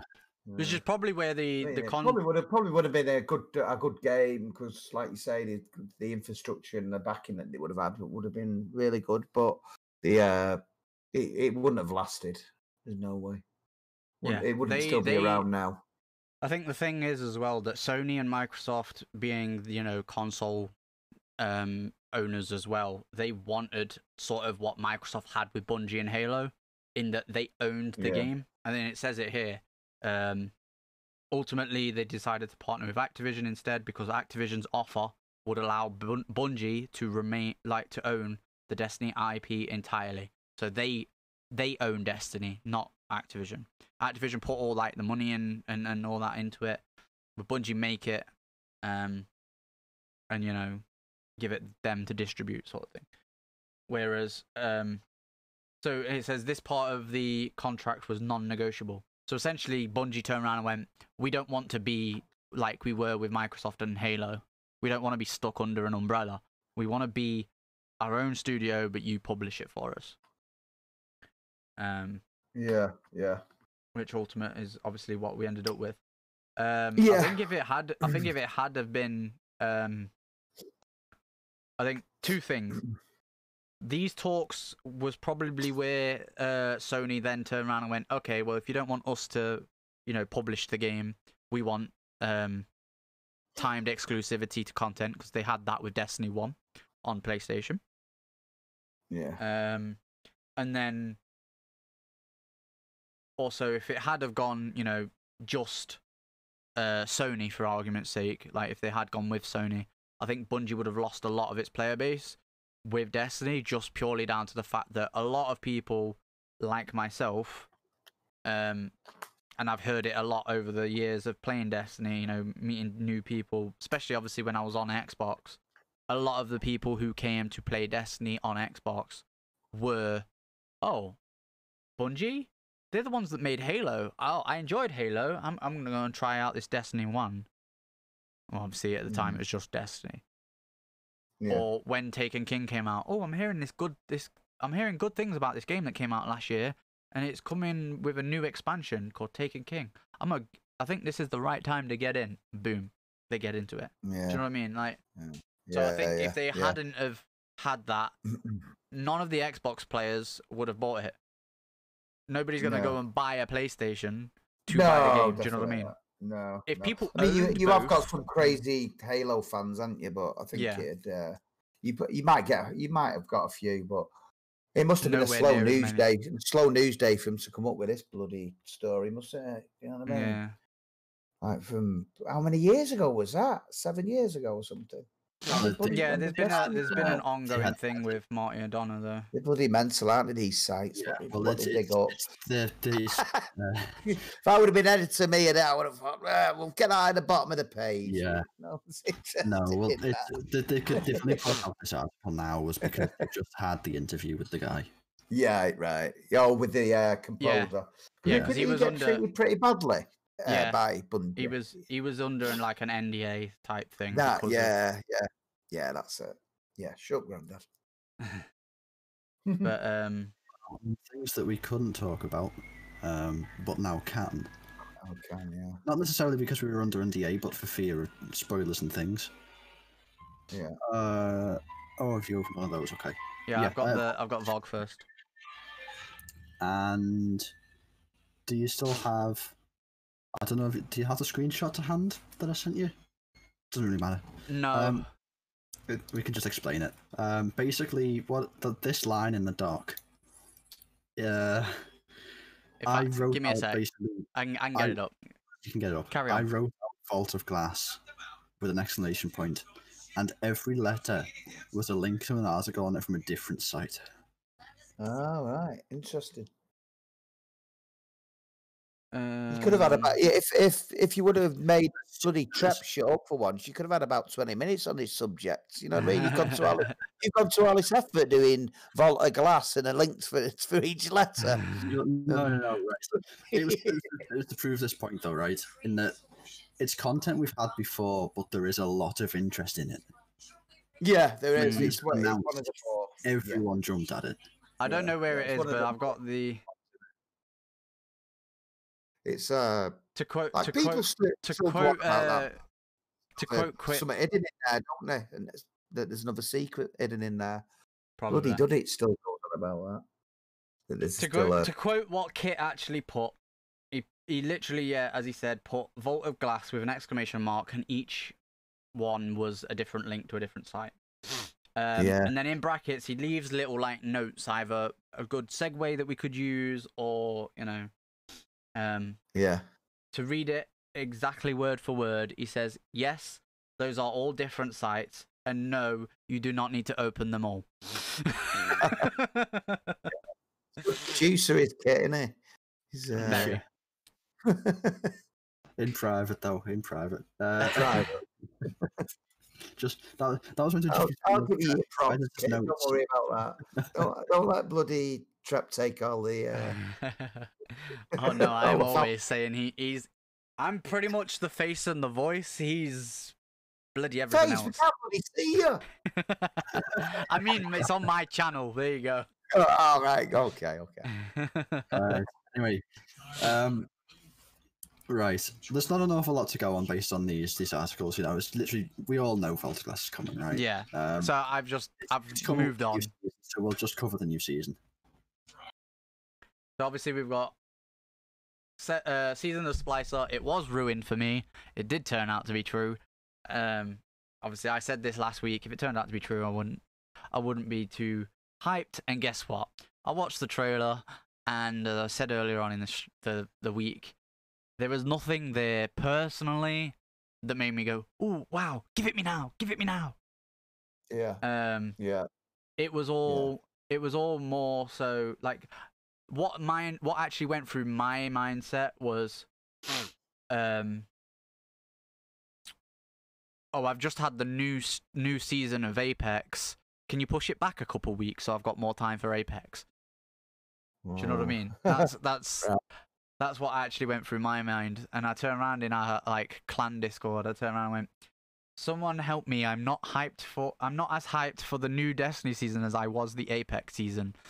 And Dune, who I mentioned earlier, he turned around and went, "Trep, you're becoming an Apex main." Yeah. Yeah. I felt exactly the same. I wasn't bowled over about it. I really like the stuff that you're showing on screen now, that that untextured like graphics and all that. I'm into that, but the gameplay, I was a bit like, oh right. I did like in the other trailers that they've done previous. There's always been like a main antagonist, haven't they? Like, but this Mythax character, I wasn't really. Well, Mythax didn't really grab Mythrax. It was only afterwards when I looked into it, like the class swords are coming back and the hunter's jumper and all that I'm a little bit more hyped about it now. Well, the Mythrax character comes from the World Quest on Titan, which obviously new players that have started since Beyond Light can't even experience. No. Then you go to Outbreak Perfected, because there was all the the little bit of a puzzle before the actual 0-hour mission. You actually met Mythrax in the farm, and then at the beginning of the the 0-hour mission, he dropped down, killed a couple of dregs, and then fucked off again. Then at the end, after he killed the boss, he dropped down and sort of said thanks essentially for helping him out. Yeah. But you never actually heard like any sort of character development. There was no voice there or anything. It was just someone that they used as a conduit essentially to bring the story back together. Now we're sort of getting a story, and he's becoming sort of more of an ally.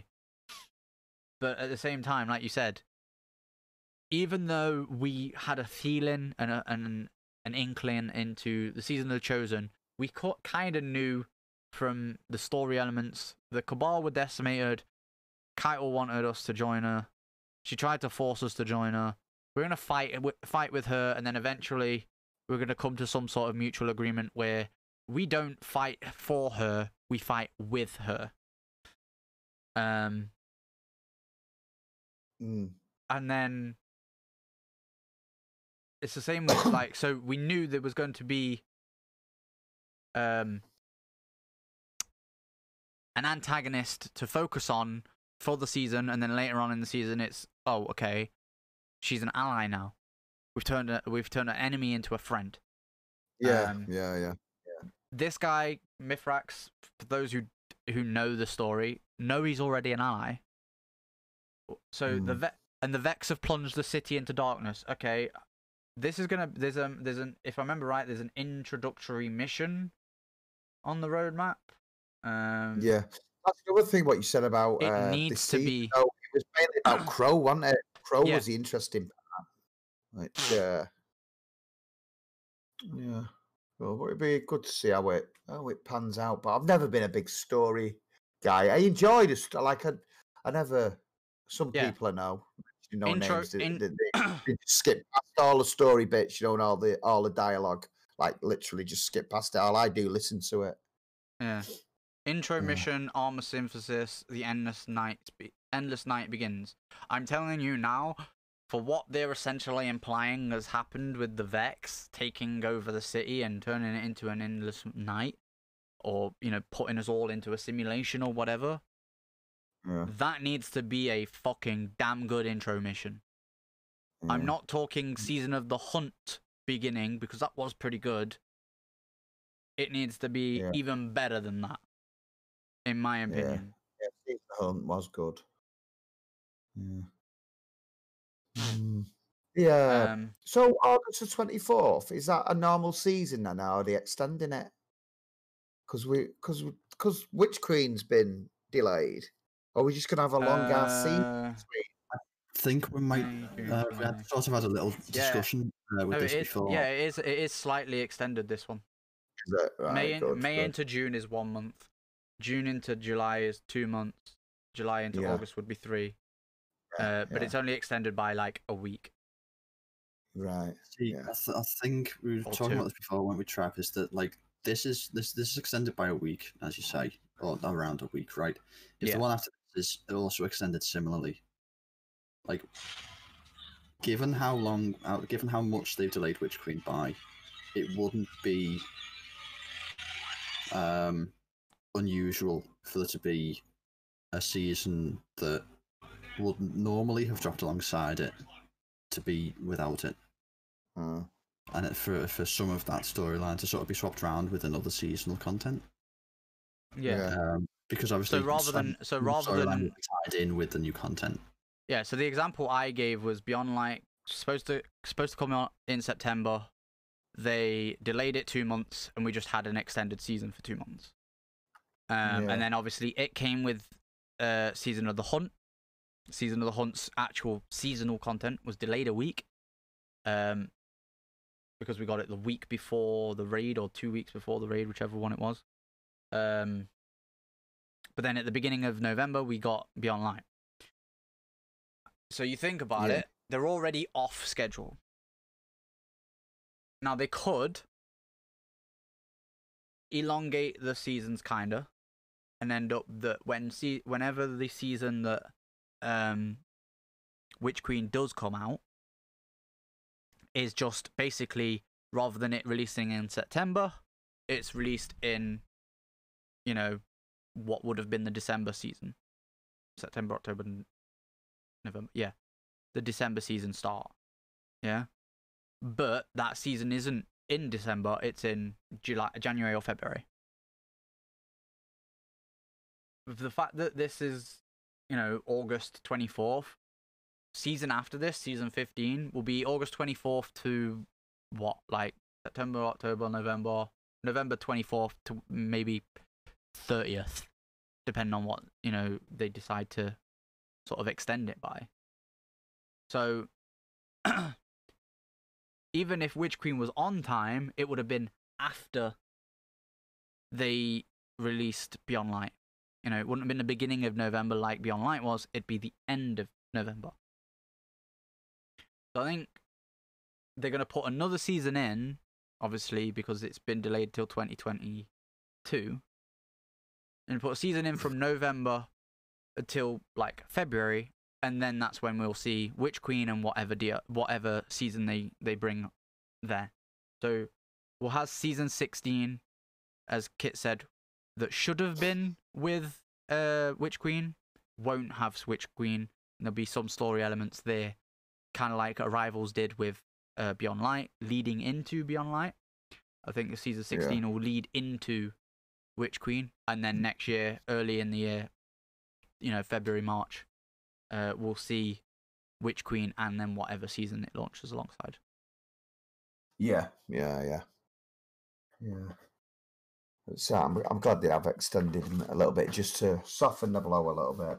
Yeah. Because remember with Beyond Light, it was they couldn't prepare for that, could they? For them, No. They've got more time to prepare for the delay this time. Exactly. I do like how they're continuing to use the helm and upgrading it, throughout the seasons. The one thing that does make me wonder is what this is going to be the six match made activity. Is it going to be another menagerie, or is it going to be sort of like glorified public events? Yeah. That's it. Pinnacle mission. We did see moats being banked. So is it going to be like what was that one where we had to where everyone was duping the moats? Which one was that? That was the season of Arrivals. Sorry. Yeah, it wasn't the moat. It was the stupid orb, wasn't it? Yeah. Then obviously we've got the usual thing. People have noticed as well with regards to the season pass, there is no legendary armor.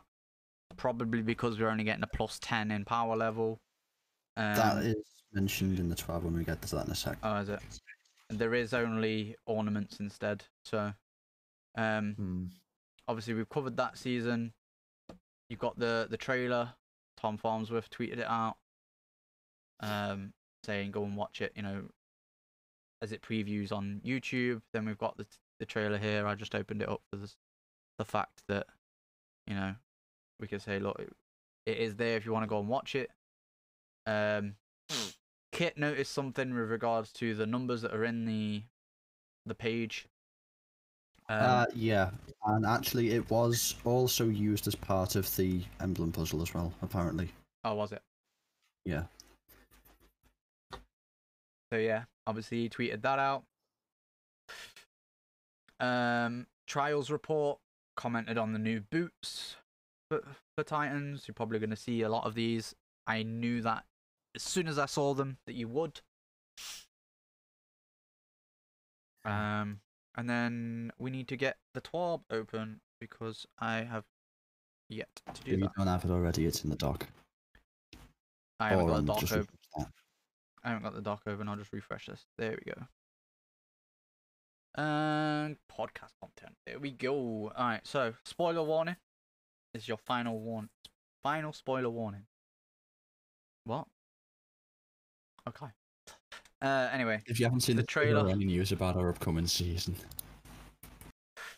Vex, Endless Night, Mithrax, Baby Elixni, yeah, gonna be a wild season.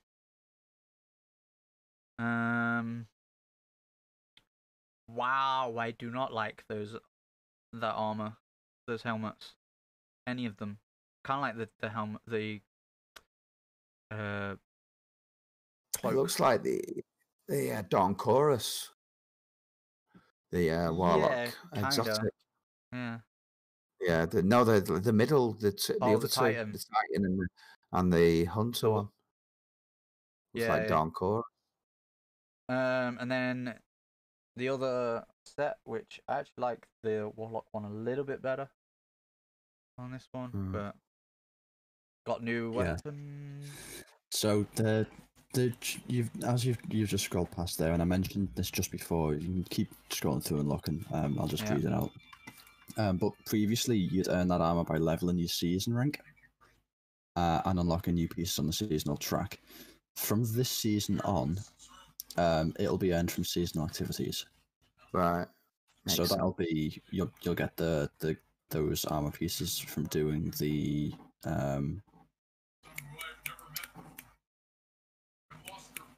I can't remember the name of it.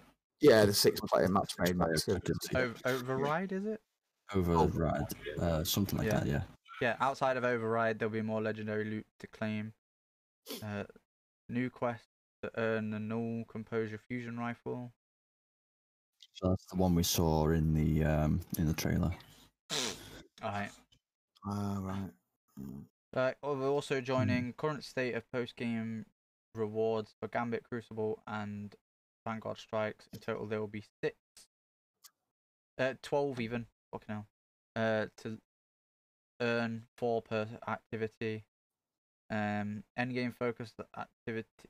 Guardians out there. 3 familiar weapons will be up to grabs, and we have no doubt that Destiny 1 veterans among you will recall these legends in an instant. Like last season, each weapon will have a weekly rotation, Nightfall playlist. Upping the difficulty will give you a higher drop chance. Starting June 22nd, Grandmaster Nightfalls will become available, introducing adept versions of each weapon. Why they haven't pudged it forward to the beginning of the season when we've only got a plus 10 power grind, I don't know. But anyway, I know for a fact that one's Hung Jory. And that looks like the Ex Machina sniper from Rise of Iron. But I may be wrong. It's probably the, like minus the Sieve. for it. Yeah. Can't remember the name of it though. Yeah, I can't remember either, and I don't think it doesn't look like they say.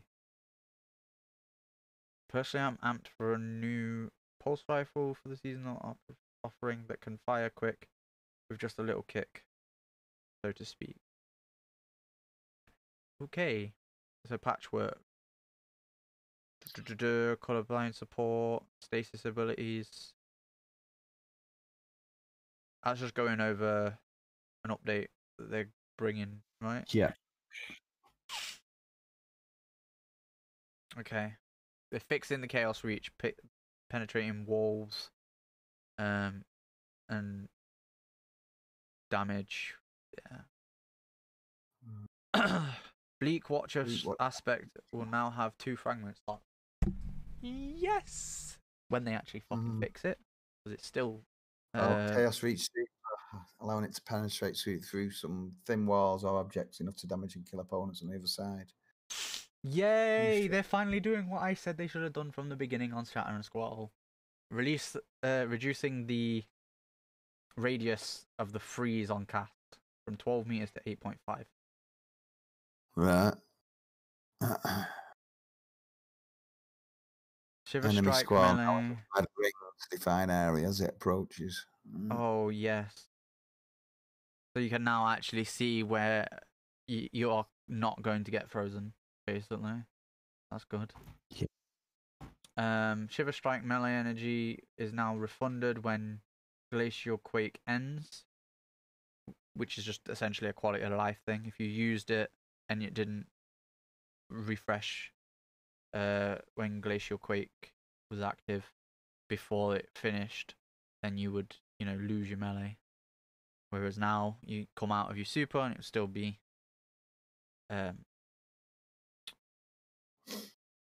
what's it called? It will basically give you a free melee. Yeah. And nav mode. Oh yes, they're changing the nav mode. Yeah. I like this. So instead of having a few bounties tracked, you can just have your list of them. Yeah. The quests are in a separate thing. They're basically adding headers to everything. And the track triumph will apparently now appear in its own category. That isn't shown on the video. Ah. Oh, that sounds alright. Yeah. You don't have to Great go bounce into thing. Yeah. in nav mode. Yeah, cool. That's good then, isn't it? Good. QOL. There was like some quality of life changes. Couple things for the UI. 6v6 Crucibles have an updated intro experience. So you can cycle through your teammates to view metrics associated with the activity you're entering. So if you go into control, you can have like captures and stuff. Yeah. You can look out for your teammates.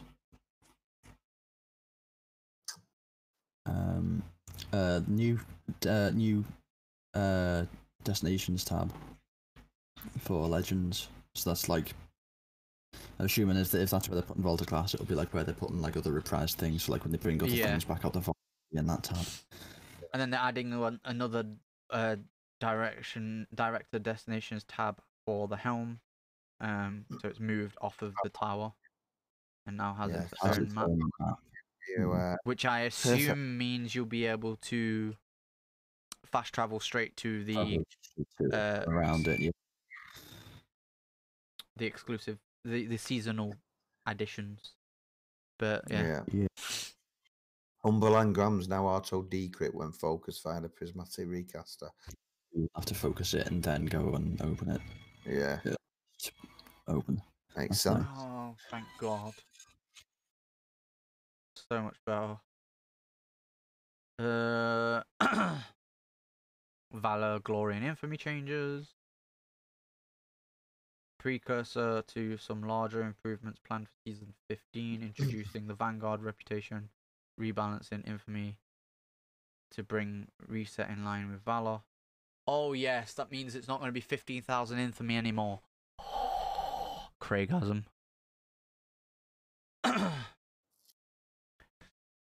It's going to be 2,000. Like Valor. That's basically what it says. Right. And then obviously they're introducing the system that they put on Gambit and Crucible to Vanguard, so you won't be no Vanguard tokens anymore either. Oh yeah. And more. Have more information on those changes in a few months. But right, we need to spend our Vanguard tokens and bloody hell, I've got shitloads of them. yeah, that's not coming till Season 15 though, so you've got the entirety of next season to do it as well. Yeah. But yeah, they'll have their internal systems built for unified implementation. In-game players should expect minimal perceived changes.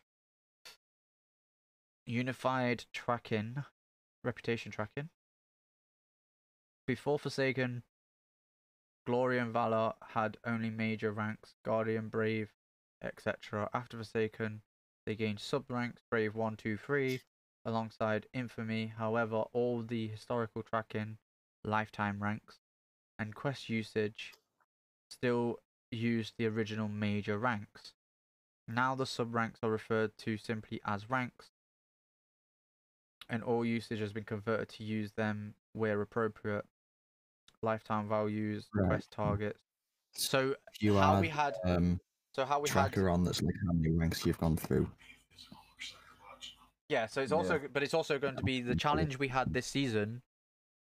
Get 5 infamy ranks, rather than it being, you basically got to get to legend and essentially reset. You've got to now it would just be okay. You got Brave 1, 2, 3. You know what I mean? There's 3 of them done. That's essentially how I'm reading that anyway. Yes. So each one of the sub ranks is now just a rank in its own right, so it would count for that. But then the amount that they'd ask you to do would go up accordingly. Oh yeah. But it also makes it so that they don't play the same. It's just how it's presented now is different, isn't it? Yeah, but it also means that they don't need to turn around and go, okay, go and do 15 ranks like it is now. They could turn around and go, okay, go and do 10. Go do 5. Yeah. Do you know what I mean? Yeah. Yeah. Glory playlist no longer block Valor from declining. Valor badge now appears on the Trials launch screen. Infamy win streak bonus is now linear for 35 points a win. And Glory win streak is now 20. With the eventual update of Vanguard reputation, players should be ready to spend their Vanguard tokens in Season of the Splicer. Eververse archive filtering, so you can now like filter offerings easily. Filter the offerings in the storefront archive tab. Per numerous community requests, we've added many exotic weapon and armor ornaments from previous seasons to the archive tab. Oh, thank God! There's ornaments that people wanted from, you know, like year 1 that they wanted to buy, and now I assume they can. If not, it'll be, you know, seasons since then. Bright engrams, spawn effects, and shaders are now standalone items in Bright engrams. Bright engrams can no longer decrypt into duplicates of these items. Seen something that I could see earlier on your screen, and I'm really glad for it. Go on. At the bottom there, in the general things, the last bullet point, they've added a full suite of trace rifle focused on. Oh, yeah, Yay. that's good. Yeah, so Divinity and stuff will have its own mods instead of using auto rifles. That'll make using Divinity and like Gambit or like in raids and stuff so much easier, because you'll have a dedicated finder for it. Yeah. Finally. Yeah. Added repeatable bounties to Johan. Fixing this recorded vaulted gear to erroneous drop from Stripe unique loot list. Oh, so like you won't get what's the fucking sniper from Inside Silicon Euro.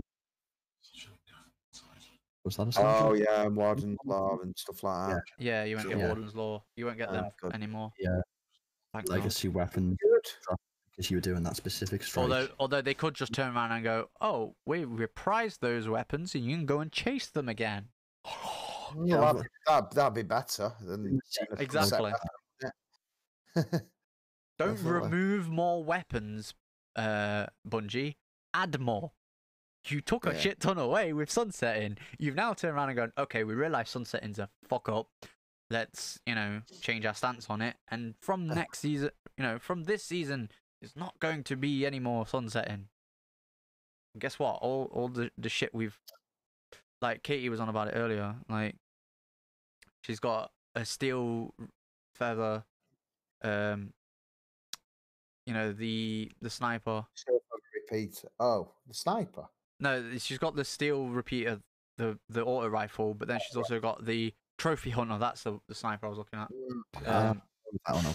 Like that she wants to use from Season of Dawn, but she can't because it was sunset at the beginning of this season that we're currently in. Yeah. Like, can we get some sort of update that basically turns around and goes, "Oh yeah, and the Season of the Dawn stuff." Like, one thing I said when we were talking, they'll do it so we have to grind through them again. Well, 100%. one thing I said, I think it was on here as well actually, when me and Kit were talking with one of the guests about sunsetting, probably like right at the beginning. If not, it was either right towards the end of Season of the Hunt, or it was like right at the beginning of the season Chosen. I basically said that what they should have done with sunsetting is turn around and gone, okay, so all the stuff from Shadowkeep up until Beyond Light, you can use until the season after. What's it called? Witch Queen. So you get a full year with it, and then a month, and then a season to grind out new gear to replace it. Do you know what I mean? So if there is something in particular from Beyond Light's DLC that you enjoy using, you can still use it the entirety of the year. But then if you find something in a particular season, oh, I like this one more than I like the thing I got from Beyond Light, okay, I'll just replace it. And then that lasts the same amount of time. And then it comes to Witch Queen, you find something new, and you're like, okay, I'm gonna replace it. And now that will last until the following, Lightfall season after Lightfall. I think that would have been a better way to do it, because then you could turn around and go, yeah, it's just okay, better the way they've done it now, hasn't they? Just scrapped it. I think Yeah. even the way that you're saying it's things would still. It takes a choice away. You just need to. If people want to grind for new weapons, they can do. If people don't, yeah, no, that's they what I'm don't. saying. There's outliers like No like sunsetting is better. No sunsetting is better. But what I'm saying is what they should have done with the original thing, because now we would have ended up. So now we've got weapons from Season of the Worthy and Season of Arrivals. After Dawn, after fuck, what was the Vex one called that came with Shadowkeep? Oh yeah, I can't remember. I can't remember what it was called. Yeah. But you've got the moon weapons can't, other than the reprised ones, can't be used because they're sunset. Obviously, they've reprised a couple of them and they reprised the armor. They can be used. The weapons from that particular season that came with Beyond Light, that was all Vex, with Shadowkeep even, that was all Vex, you can't use because they're sunset. Season of the Dawn stuff, you can't use because it's all sunset. But Season of the Worthy, all of a sudden, yeah, you can use it. It's literally, the next season. Season of Arrivals, you can use it. In fact, Season of Arrivals, we got the first iteration of the Umbral system, which gave us Season of the Worthy weapons and Season of Dawn weapons and Season of... Fuck, I keep forgetting what it was called. The Vex one. I forget again what it gave us. It gave us all those weapons again.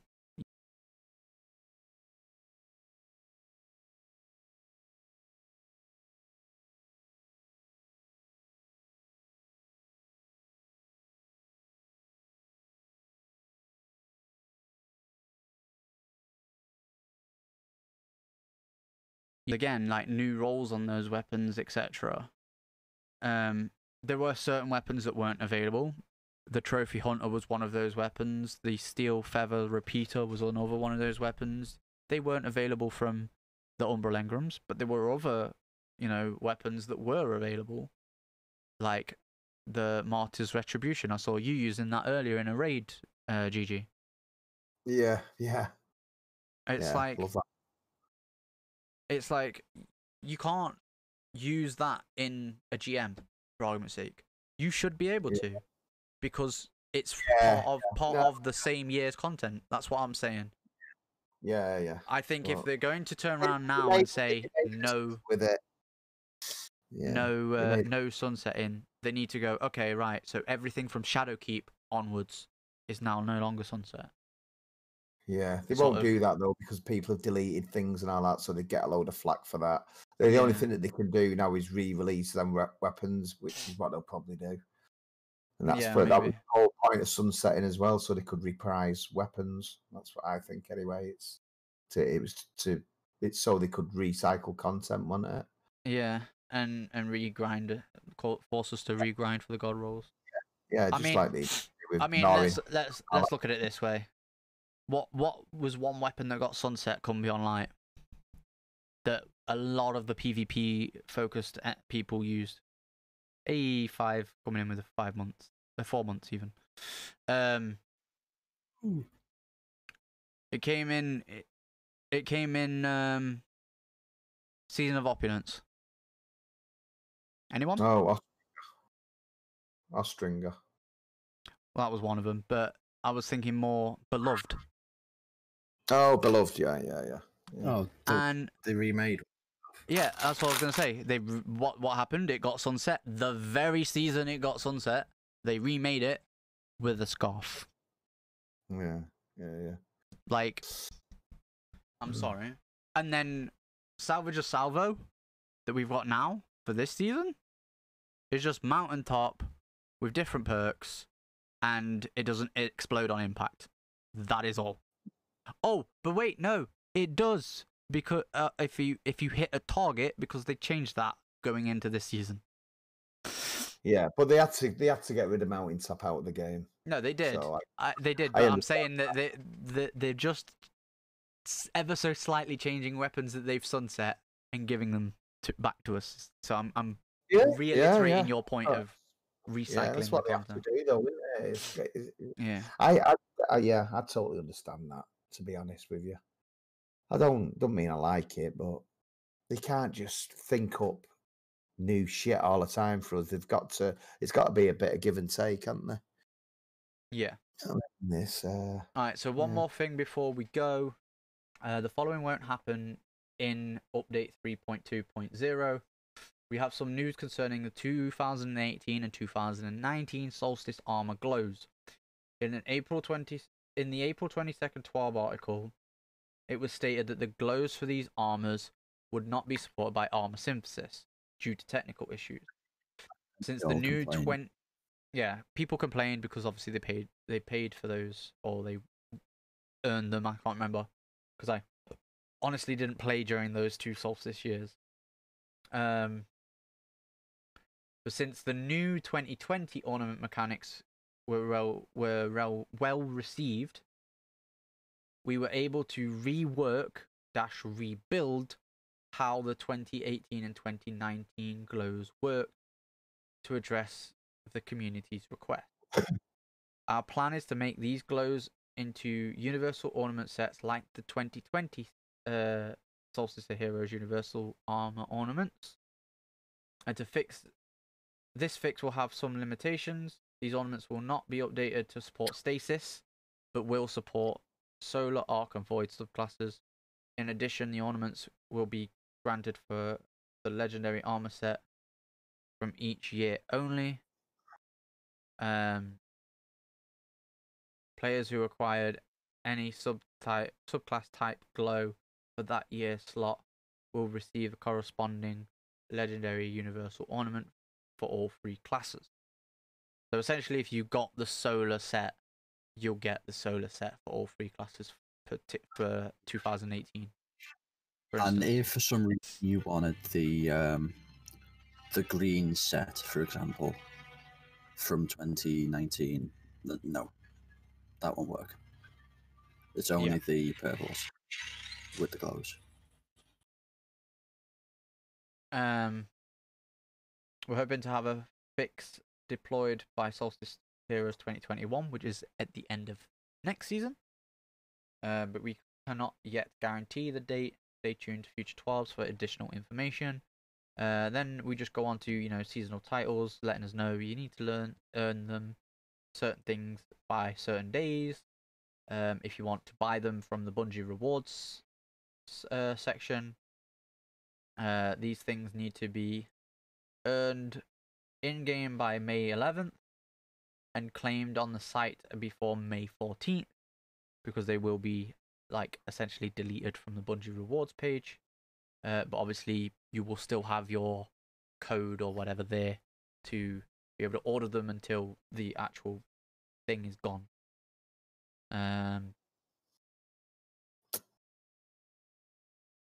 Yeah, shaders. Basically, get rid of them. I actually did that today because I was like, I'm probably not going to play Destiny for the rest of the week. And if I do, it'll probably be just to get on and raid with a couple of the guys, and then or do some GMs if they need me to help out. Other than that, I'm probably not going to play. I'm probably going to be going, playing Outriders tomorrow and then playing Apex during the weekend. So, I would probably. I still need to go on and do my shaders, so I'll probably do them over the weekend. Then there's obviously updates and maintenance timelines to do with the new update that comes out on Friday, ahead of Tuesday, where there will be another maintenance. And the new season on the Tuesday, yeah. Yeah. Wonderful. Something to look forward to. Then you got movie of the week. Lol, somebody made the Friends song with Fourth Horsemen, apparently. Yeah, it's what you think, and it is exactly on the beat. It's actually not. I saw this on Twitter. That's can't always knock shit like this out of the park.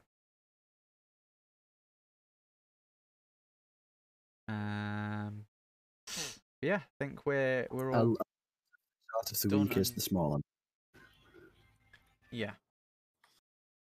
I think we're all done and Gucci looking at this. Is there anything at the end here that we need to cover? No, it doesn't look like it. Just, you know, the thank you and new toys, etc. But yeah, Kit, do you want to take the ending away? Sure. No, with GG. Yeah, thanks, Grandad. Hold on. No problem. It's been a pleasure, absolute wonder, talking to you with all these, talking with you about all these topics and stuff. If we actually come on again with a good deal of notice, you know, would you be up for that? And you know, is there anyone you'd like to see on or to be on with? Yeah, I think probably.